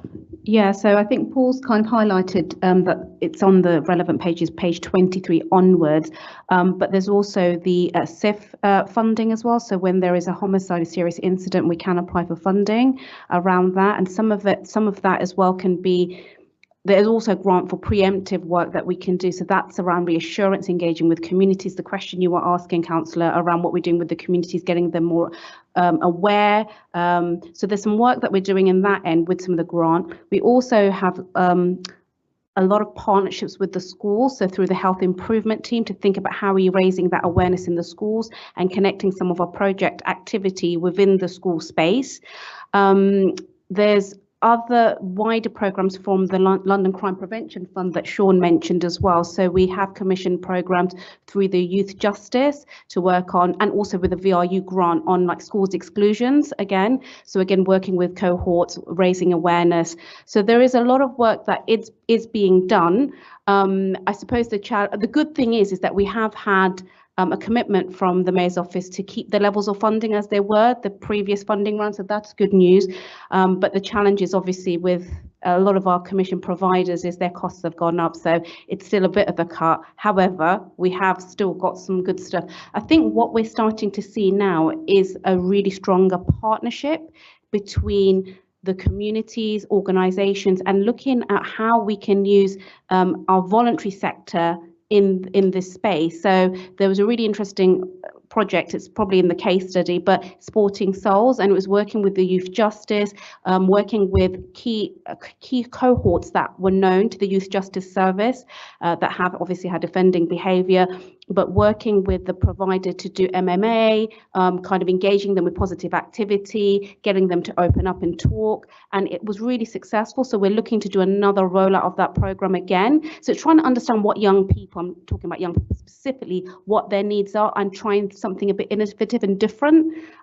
So yeah, we're getting there, but it's a lot to do in this space. But yeah, it's positive, that's what I will say. In terms of the knife crime with injury that affects young people, there's a huge social aspect to it. And when you look at, you drill down into the cases affected, a lot of those are young people from severely socially deprived backgrounds. Some of them living in really, really challenging conditions from a housing perspective, many in terms who are very well known to social services. On top of that, you have very effective, as I set out later in the report, around Youth Justice Service, but they are driven very firmly by keeping young people out of custody. So there is obviously a focus around yes, there have to be consequences, but at the same time recognising that custody is in very few cases the right place for a young person to be. That in itself creates another challenge. my team do in rare cases find ourselves applying for injunctions against people under the age of 18, so youth injunctions as they're known, to specifically prevent them from entering certain areas or from contacting certain people or engaging in certain behaviours, which kind of reduces both the risk to them but also the risk to others potentially from them. That is a space we sometimes find ourselves in.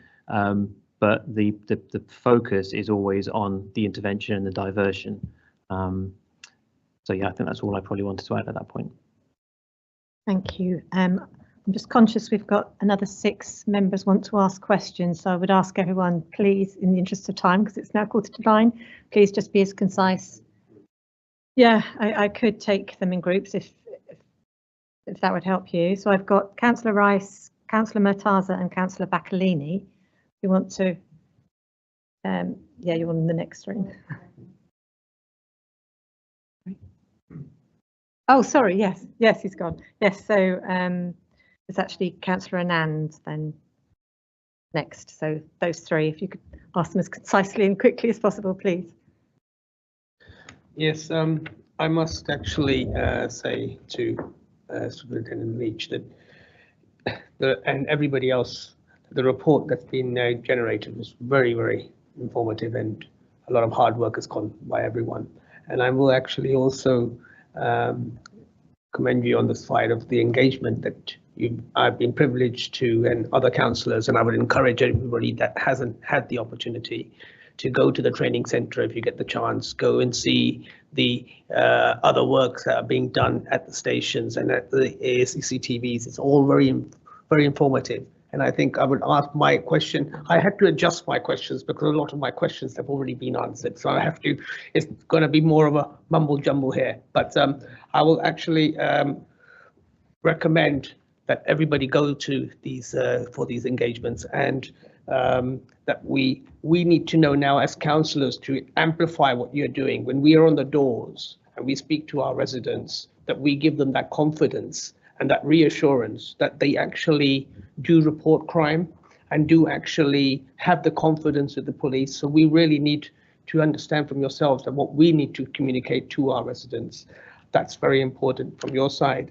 I also would like to, you've touched on it, but I can't emphasize as much how important I feel that the engagement at the younger age at schools is so important, because that then leads, if we don't tackle it there, and we should have a serious program. Councillor Anand, can I just, sorry to interrupt you, but can you please just get to the questions? Yes, basically, yes, we should have a program on that side.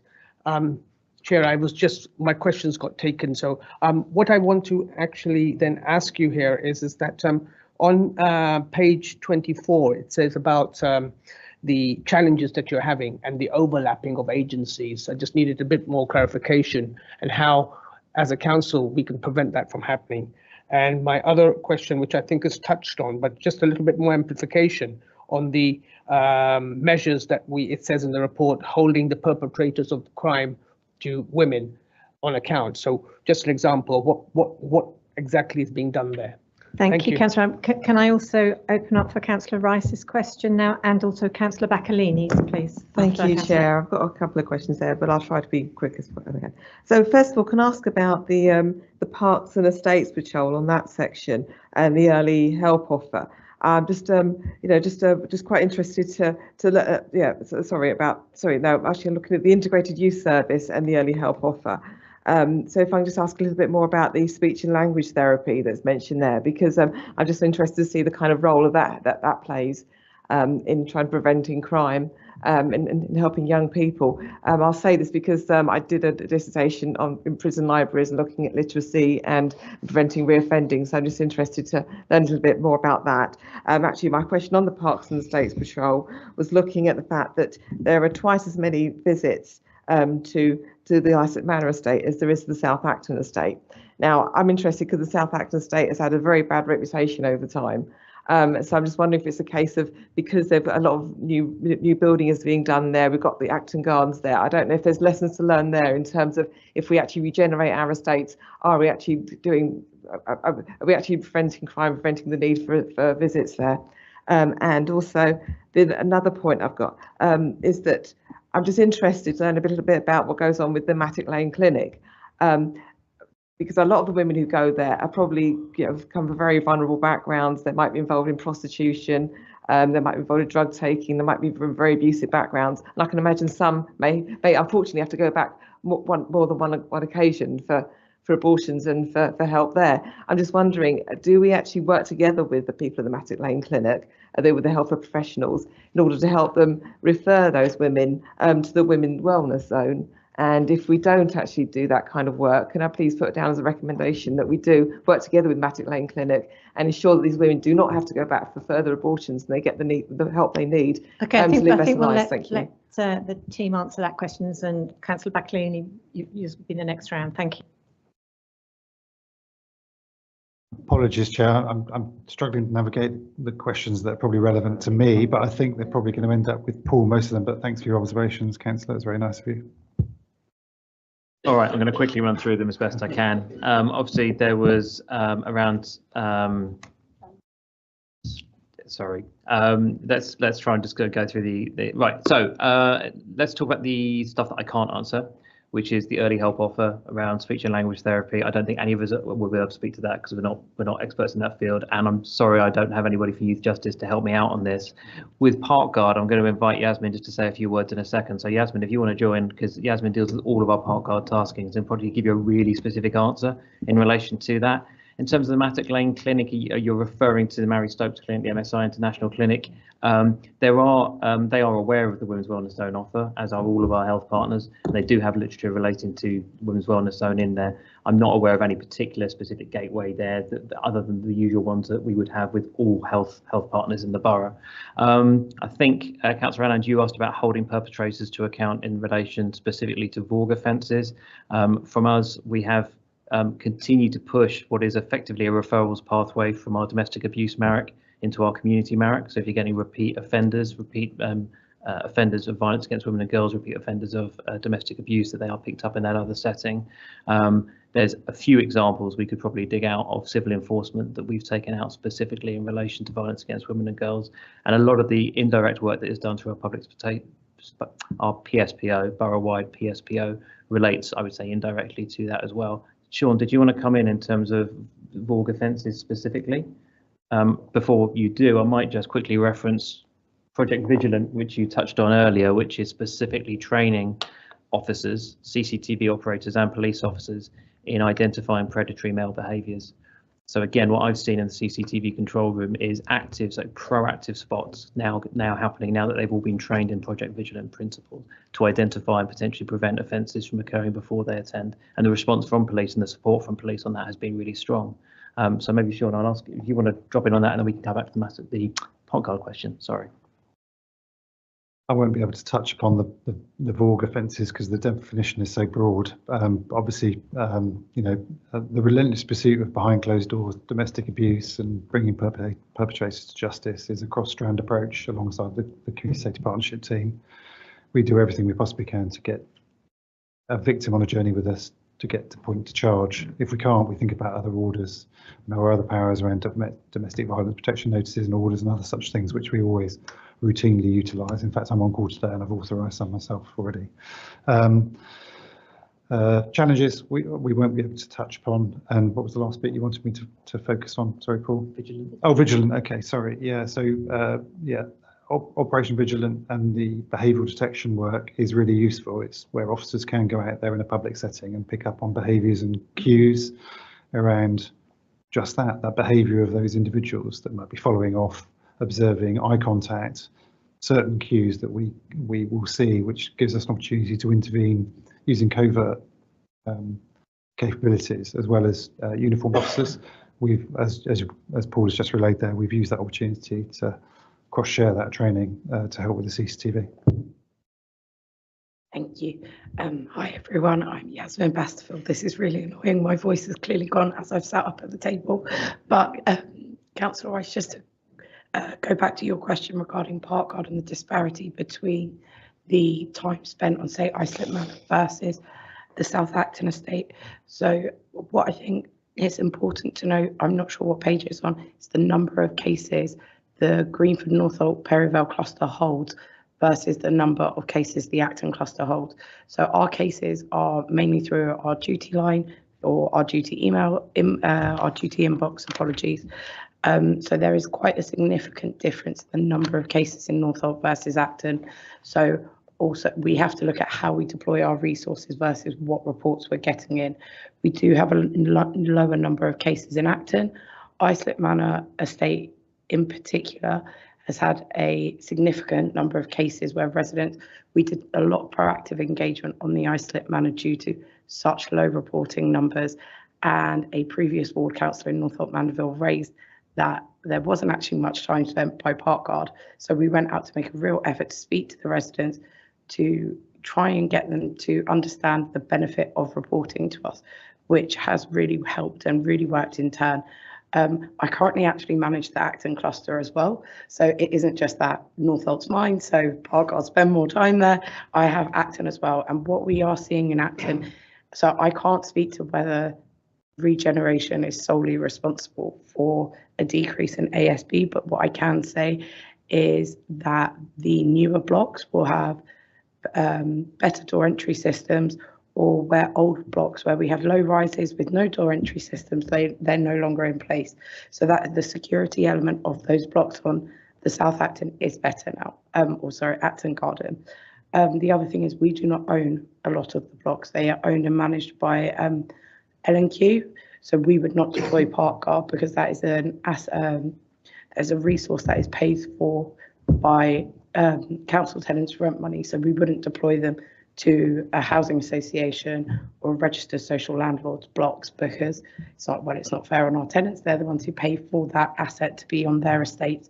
So that does speak to some. So unfortunately, the South Acton is in, because we don't own it, we can't make a direct comparison of the Islip Manor versus the South Acton because of the mixed tenure of the blocks. I hope that's okay.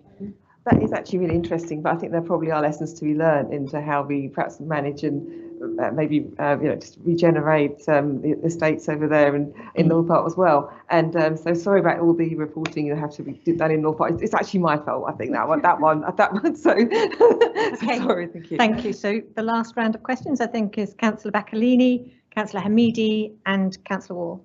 Thank you, Chair. A quick question regarding shoplifting. We've seen shoplifting has become a trend in across the borough. It's a bit worrying. Could you quickly tell us what measures are in place to tackle this trend? Thank you.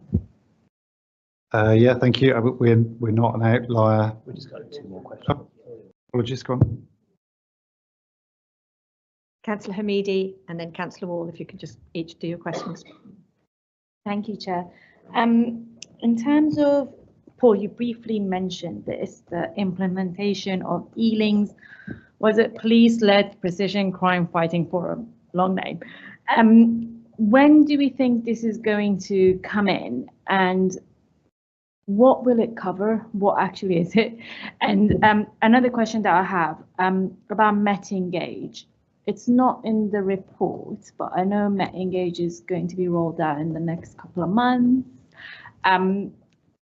Will this help by residents signing up to this? What do we think we will achieve from the engagement from the residents through this? I'll be really quick, but there's a few. They're short ones, I assure you. They're from the report. So ASB casework, that's fine. This isn't for you anyway. So ASB casework, it's the Public Contact Duty Service Desk. It's lauded in the report. How do the public, how are they signposted to it? That's one question, very quick. In the licensing, there's a table on page 26. Lots of things happen, quantity of illicit tobacco, etc., seized. But the question I've got is, why is there only 2 prosecutions to that? And there's the Women's Wellness Zone. This isn't an easy question to answer, but it talks about co-locating within children's hubs. I would have, if it was earlier in the evening, I would have liked an explanation of what that means, but I'm pretty sure we can get there somehow, maybe a written answer. Safeguarding and missing children, you've got 179. I'm presuming most of those actually turn up. rather than, but it'd be nice to know, you know, what ones we've really got to worry about there. And last but not least, and going on to the theme I was talking about earlier about, we talked about CCTV and 275 captured. We don't say how many have been prosecuted or what's the outcomes for being captured. So the kind of theme for me is we say a lot, but we don't know whether we're doing a lot in the outcomes. And that was as quick as I could make it. Sorry, Chair. No worries, thank you. What I'll try and do is answer those in turn, and if and when Sean materialises, which I hope he does, he can pick up specifically, I think, on some of the more Met-related aspects of it. In terms of shoplifting, yes, shoplifting is a concern. I doubt anyone here doesn't see it on a regular basis.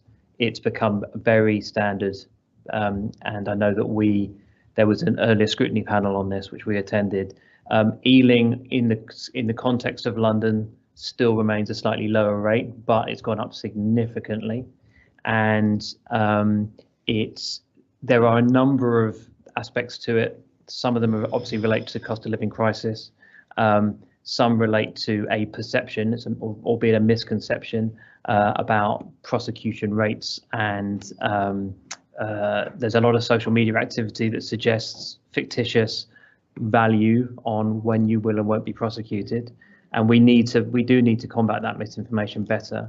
But also there is a sense of contactless shopping becoming more the norm, and that had led over a number of years, almost a perfect storm of things, of there not being much of an interaction between humans in shops anymore. So people taking relatively low value items and feeling they can get away with it. There's a lot of better messaging we need to get right. What we are getting closer, I think, to is getting shops reporting things more. That is happening. We've had a couple of really positive outcomes recently from proactive CCTV operations, particularly around Ealing Broadway and Southall, and shops that are recognising the role they play, particularly the bigger names, recognising that they do need to invest in appropriate level security and just basic things like not having, for example, a display of expensive champagne at the entrance, but having that appropriately tagged somewhere, because that does create issues. There is something else as well for us, and this is where it maybe sort of circles back to a licensing, which is actually looking at where are those goods being sold, because the inevitable outcome is a lot of goods that are being taken are being sold to a shop owner who is themselves reselling it and giving a small amount of money to the person who is probably needs that for either addiction related issues or something else. It's a really complex issue. I'm sure Sean will say a bit more in a did you want to come in on, I don't think, of shoplifting, Sean, before I move on? Sorry. Again, I would just say that we're pivoting towards, traditional crime types again, aren't we? Obviously under, significant scrutiny, policy change and everything else. And I sounds like I've missed what Paul said there, but I'm sure he said most of the things I probably would say. Obviously the thresholds and tickets and changes. Yeah, the misconception around.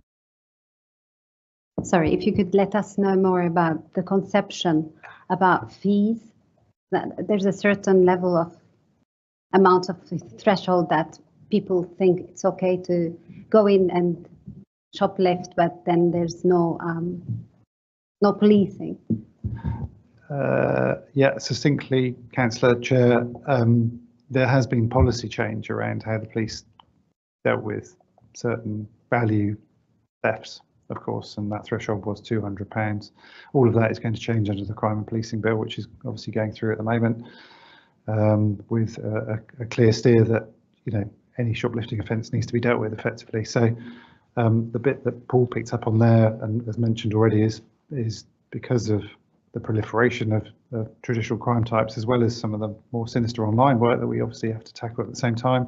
That scalar of policing is challenging, but we've seen organised criminality linked to the shoplifting, which I think was where Paul was going with this conversation, and we've been picking up on organised groups that we know are shoplifting in bulk and doing all sorts of other work, which is organised in certain areas of the borough, not just the opportunist, as well as all the other elements that drive that behaviour, which Paul I heard mentioned. So we will take it seriously. We are looking at how we redesign our policing teams again, if I'm honest, a little bit in the background, just to make sure that we're more configured to the town centre locations. And Lee Ballard, who many of you will know, works really closely with BIDS and other stakeholders to try to do that target hardening work that Paul mentioned. Thank you.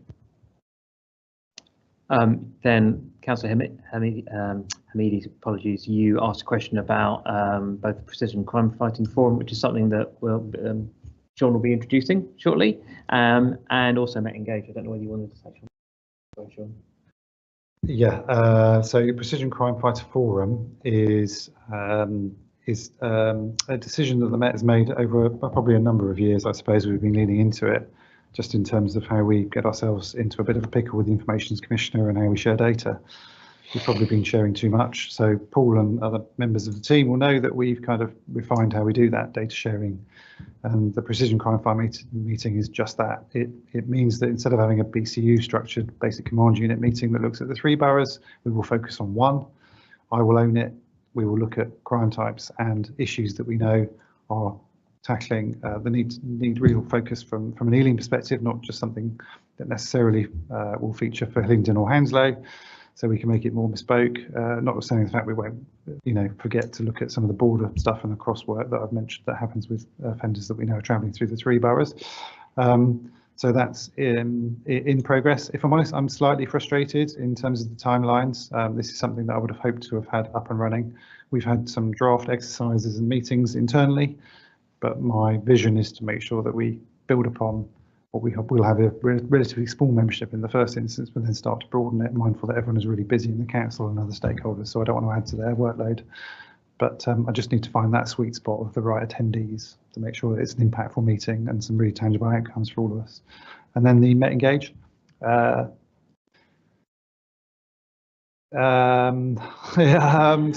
obviously you've got to know about Met Engage. I think I debriefed with Anil Sharma this morning when I was ironing my shirt at 6:30, based upon some meetings that you may have had. So Met Engage is coming. It's not out there massively in terms of we've not really articulated it externally. So good that you know, a bit of oversharing. It's a really good platform we're looking to utilise that will replace some of the previous ones that we had. It's got lots of capability and our officers are being trained on it in the coming weeks to be able to properly embed it, and we will share it with you and other members of the community via ward panels, Safe Neighbour Board and such like when we're able to, but it looks really good. I've seen it. I've also got some bespoke personal training on it as well coming up at Charing Cross soon. Thanks, Sean. The next questions largely for Councillor Wall. So in terms of ASB casework, duty desk, how's it signposted? It's a really good question. We're one of the few teams that have a direct number that is guaranteed an answer on the same day, guaranteed response on the same day, same with email. How are we publicising it? Probably not well enough, if we're honest. Yes, it's advertised. I can give you the corporate answer. It's on our website and it's on our leaflets. Where are those leaflets? I get it. All of our housing tenants, our housing leaseholders are fully aware of it because it's provided with them at their startup pack and it's regularly advertised in Ipswich for them.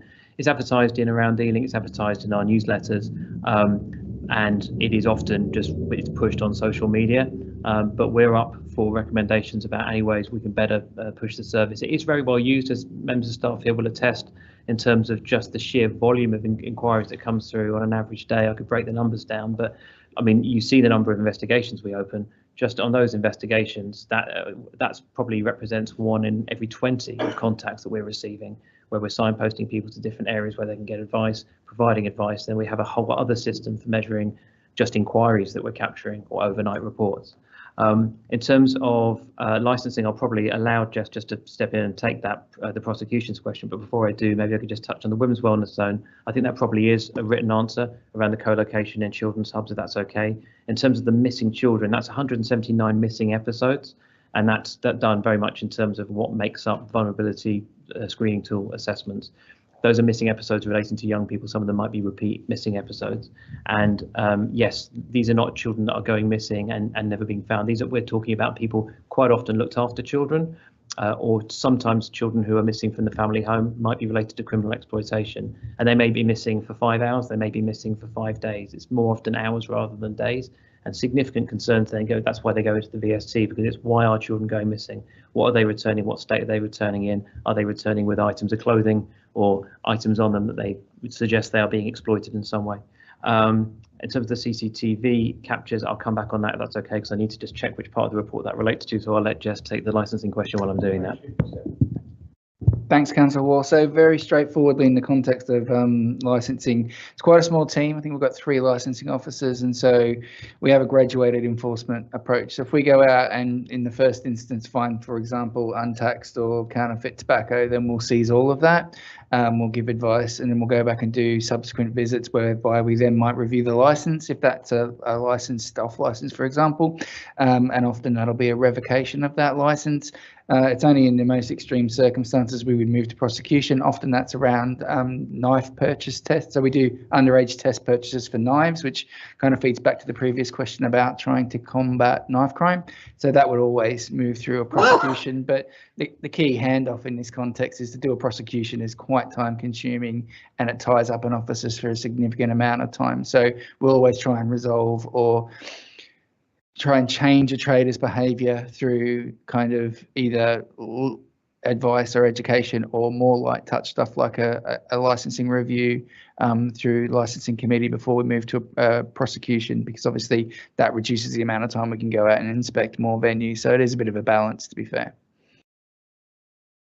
In terms of the specifically environmental crime detections in CCTV, the overwhelming majority of them will have received fixed penalty notices, and they would have received them for the elevated amount for fixed penalties for fly tipping as well. Haven't gone up yet. In terms of, but they no, we're okay. We're about to go up, yeah. Oh, I'm being corrected in real time by my boss. Sorry. Yeah, in terms of how many FPNs have been issued, I can. Yep. Yeah. Yeah, be happy to do a written answer on that, and also to bring back in terms of prosecutions as well, because there is obviously, as we know, a challenge in terms of prosecutions.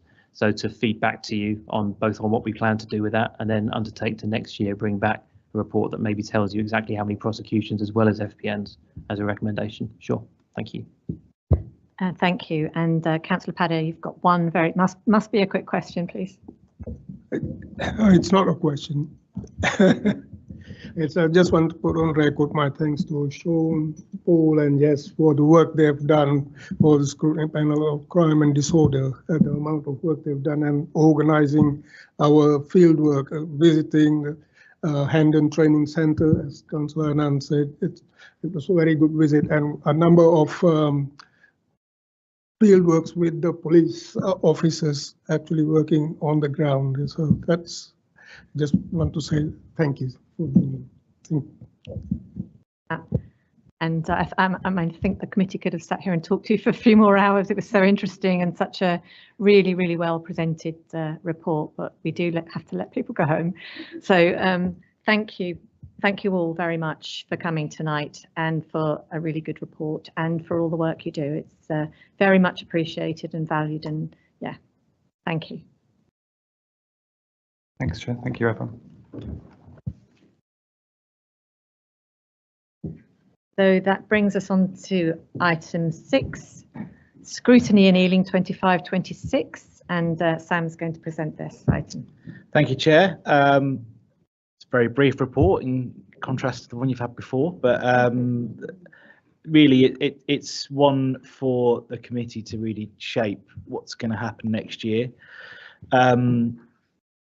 As you all know, and as I say every year, you know, scrutiny is always on a journey. We always need to learn from what we've done before and review what we do on a yearly basis.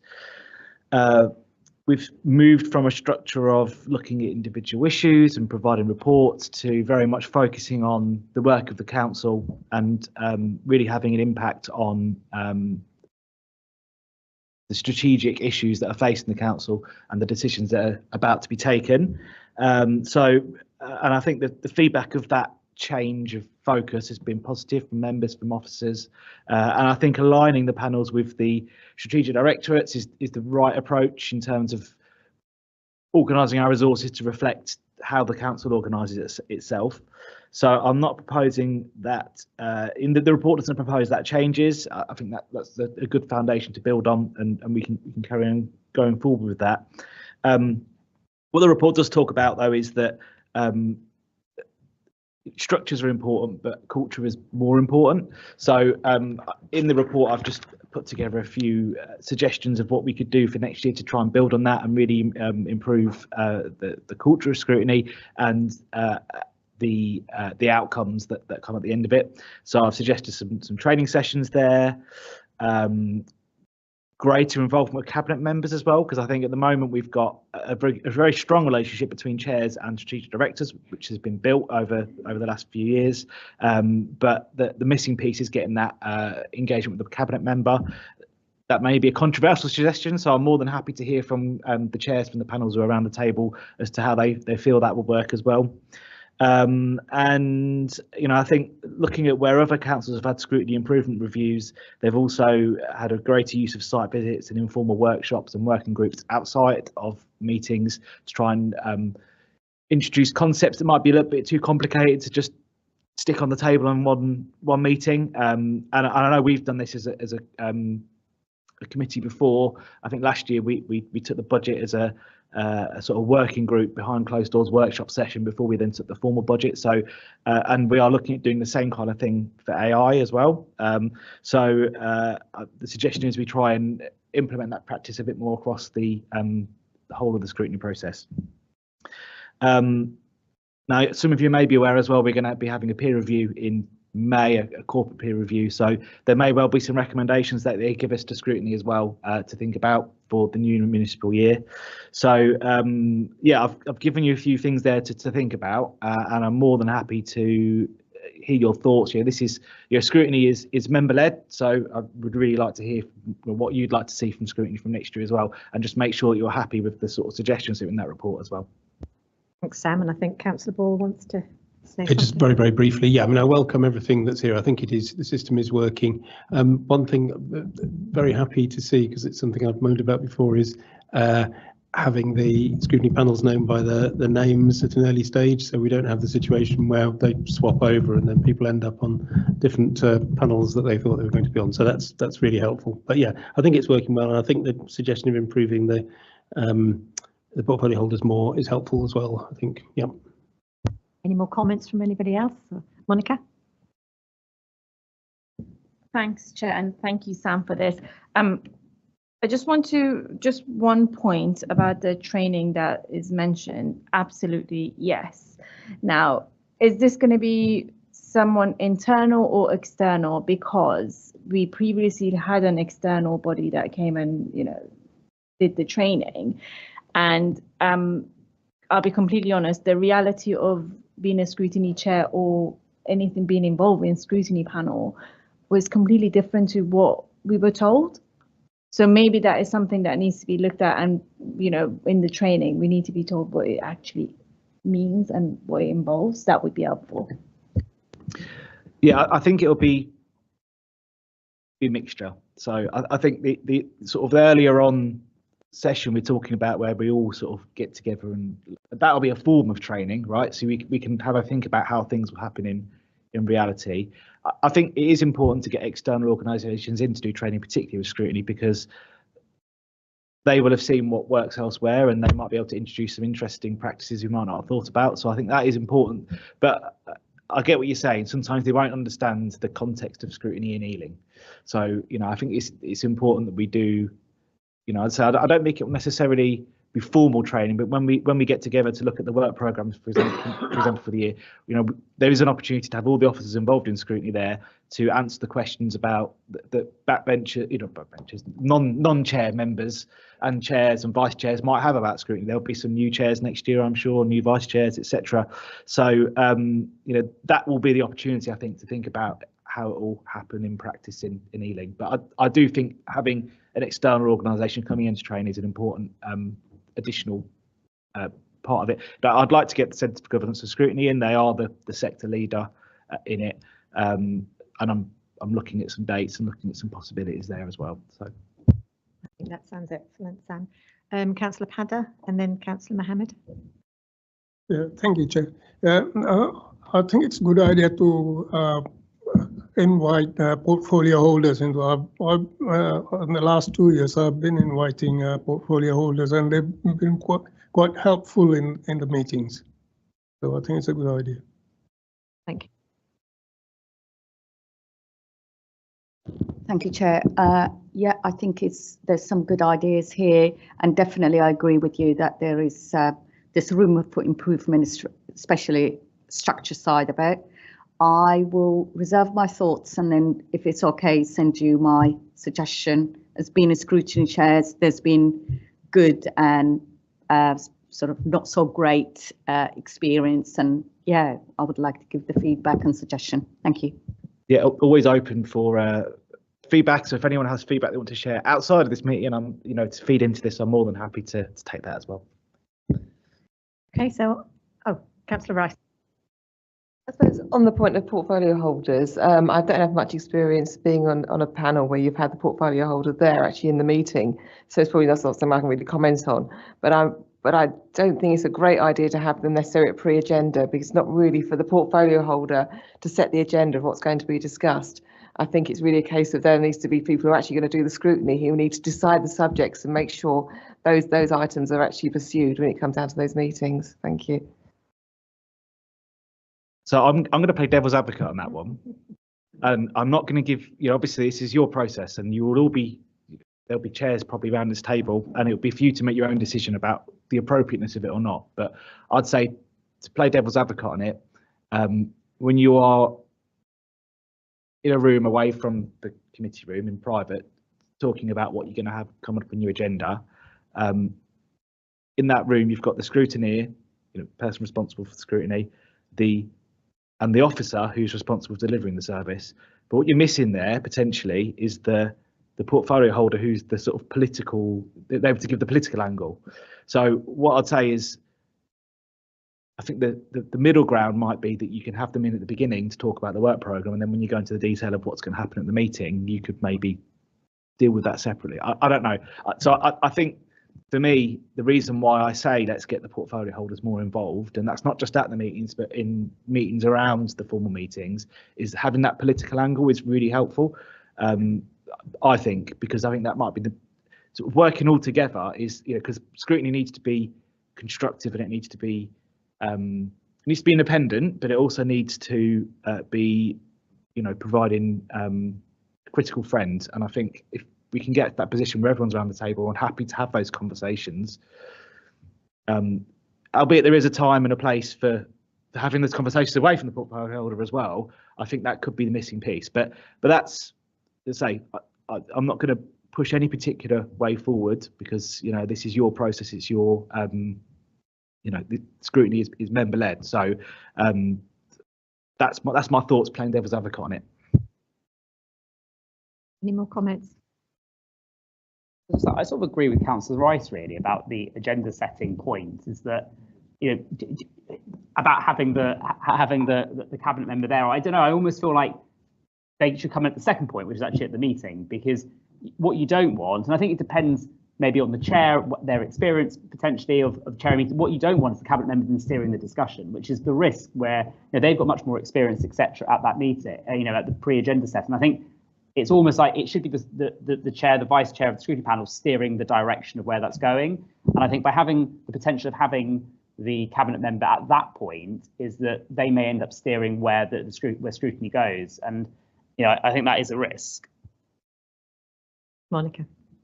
I absolutely disagree with that, because there is no steering of cabinet member in the pre-meetings or agenda setting or anything like that. They are there to simply listen to what is going to come in, and they will not, even in the meetings itself, it's the officers that do the presenting. So they don't steer at all. They do not get, what's that?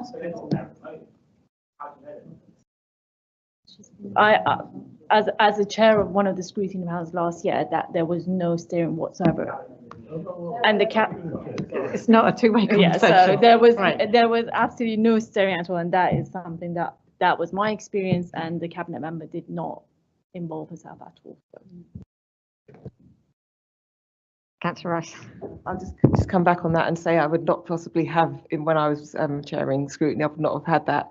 I just would refuse to have had the cabinet member in that stage, because I know that certainly behind the scenes there's been, I do feel like that there was some kind of interference going on, and so I don't really want that to happen, because it's a case of we just need to discuss the subjects and to actually make things better, and to deal with the agenda as we want to do it, and that's really what our job is there to do. It's not a case of the cabinet member just picking and choosing what's going to be discussed when it comes down to the actual scrutiny panel.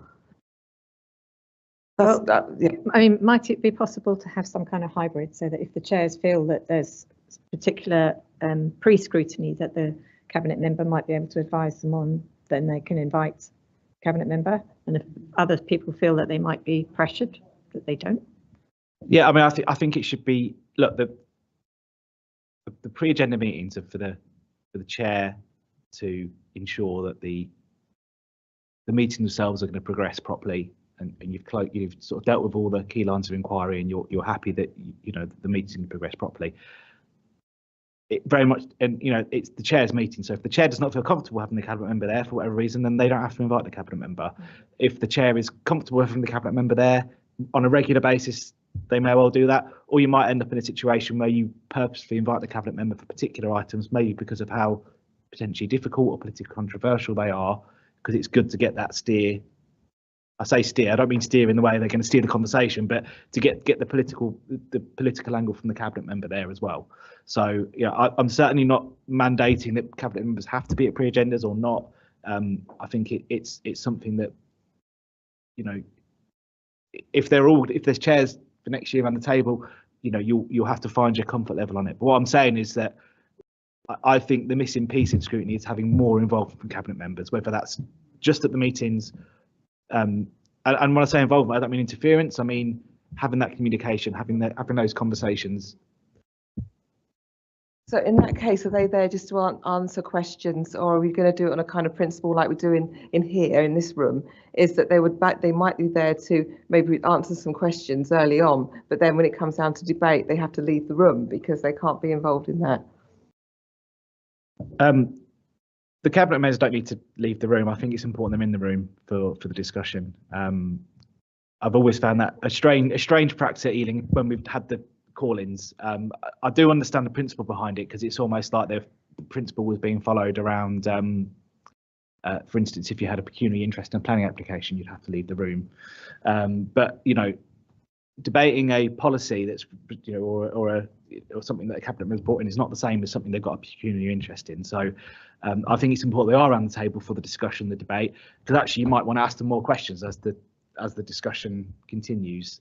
So yeah, look, it's an area of practice I think that we need to introduce more of, because what scrutiny isn't just there to scrutinise officers.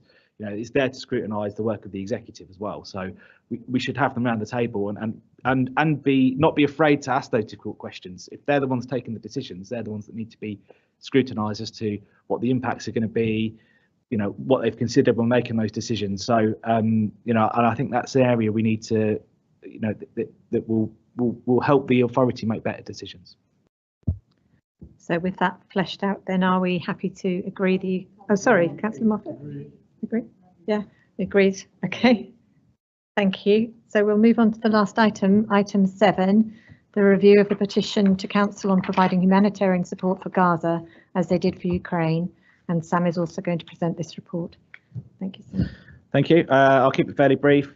So the Council's petition scheme has a provision in there, which is a legacy provision from the 2007, I think it's the Public Involvement in Health Act, off the top of my head. But it may be a different bit of legislation. It's all blending into one after a long day. That every council had to have a petition scheme, and it set out what every petition scheme had to contain.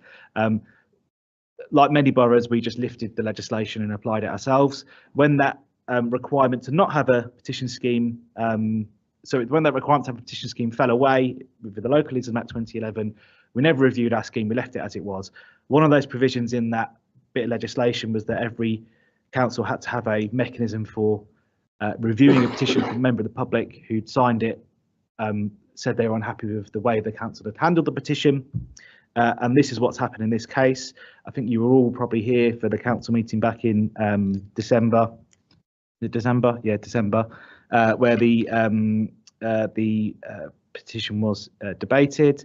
Now, just to say, that as it was a full council that debated and responses were made at the petition at the meeting.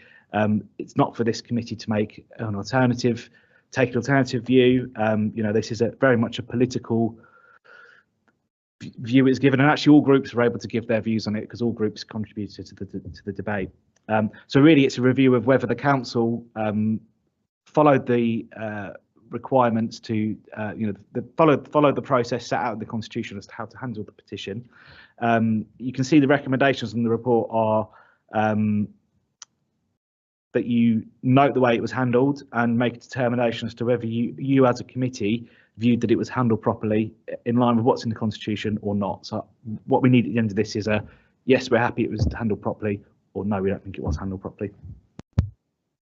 Thank you, and I'll open it up for any comments or questions, bearing in mind it is just about the process and not the outcome. So anybody have any questions or comments? Councillor Ball. Yeah, I mean, don't know if I need to declare that I spoke in the debate, but I mean, you know, on a political level, then you know, I wasn't hugely impressed with the majority party response, but on a procedural, well, that's what I'm saying. But on a procedural basis, I don't think there was anything incorrect in what happened. You know, there was a petition came, a debate was held according to the process that we always hold for debating petitions. So, you know, it seems to me that it was handled properly in procedural terms. Thank you. And any more? Councillor Wall, Councillor Conti, Councillor Anand and Councillor Rice. I'll be very brief because I agree with Councillor Ball, and we've done the petitions many times over many years and there was nothing out of the ordinary. We followed our own processes, so I'm quite happy to say the answer to your question, Sam, is yes. Thank you.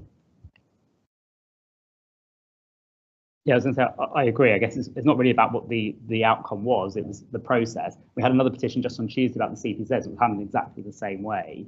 I guess it's a wider point, and I think, because I know we've had a discussion, raised it with me prior to the thing on Tuesday about, is there going to be a vote? And I think sometimes there is a perception from residents that they hand the petition and they'll see individual councillors put their hands up or not. And I think that's a wide discussion about whether in the future petitions are handled in a different way or not, which means that the council votes. But on the way that it's handled now, and it's the same that as every other petition is handled. So yeah, I don't think there's anything like that. Thank you, Councillor Conti.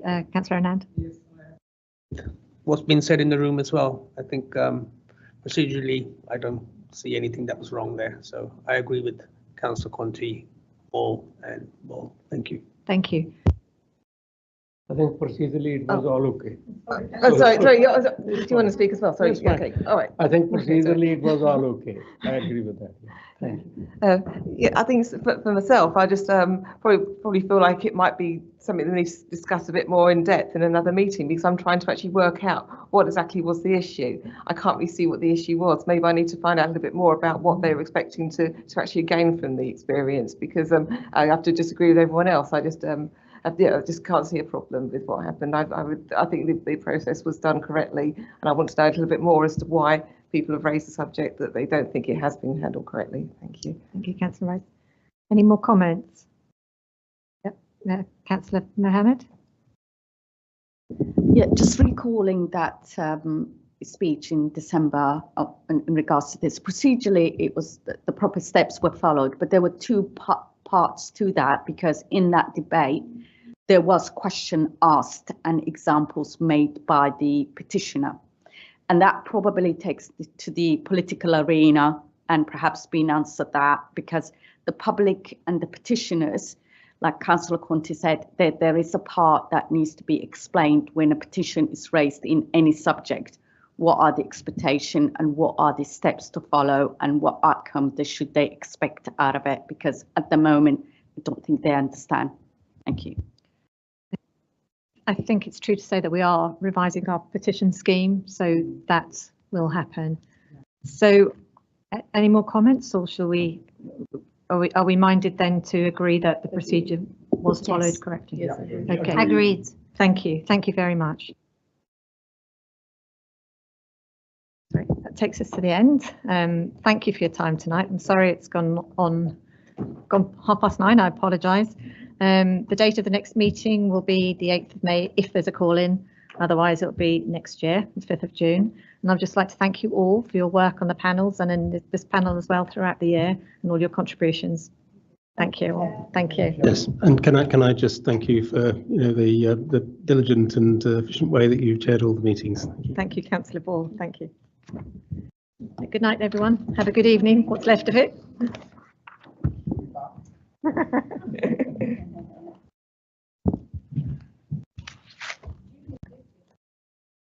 Well, next. Yeah.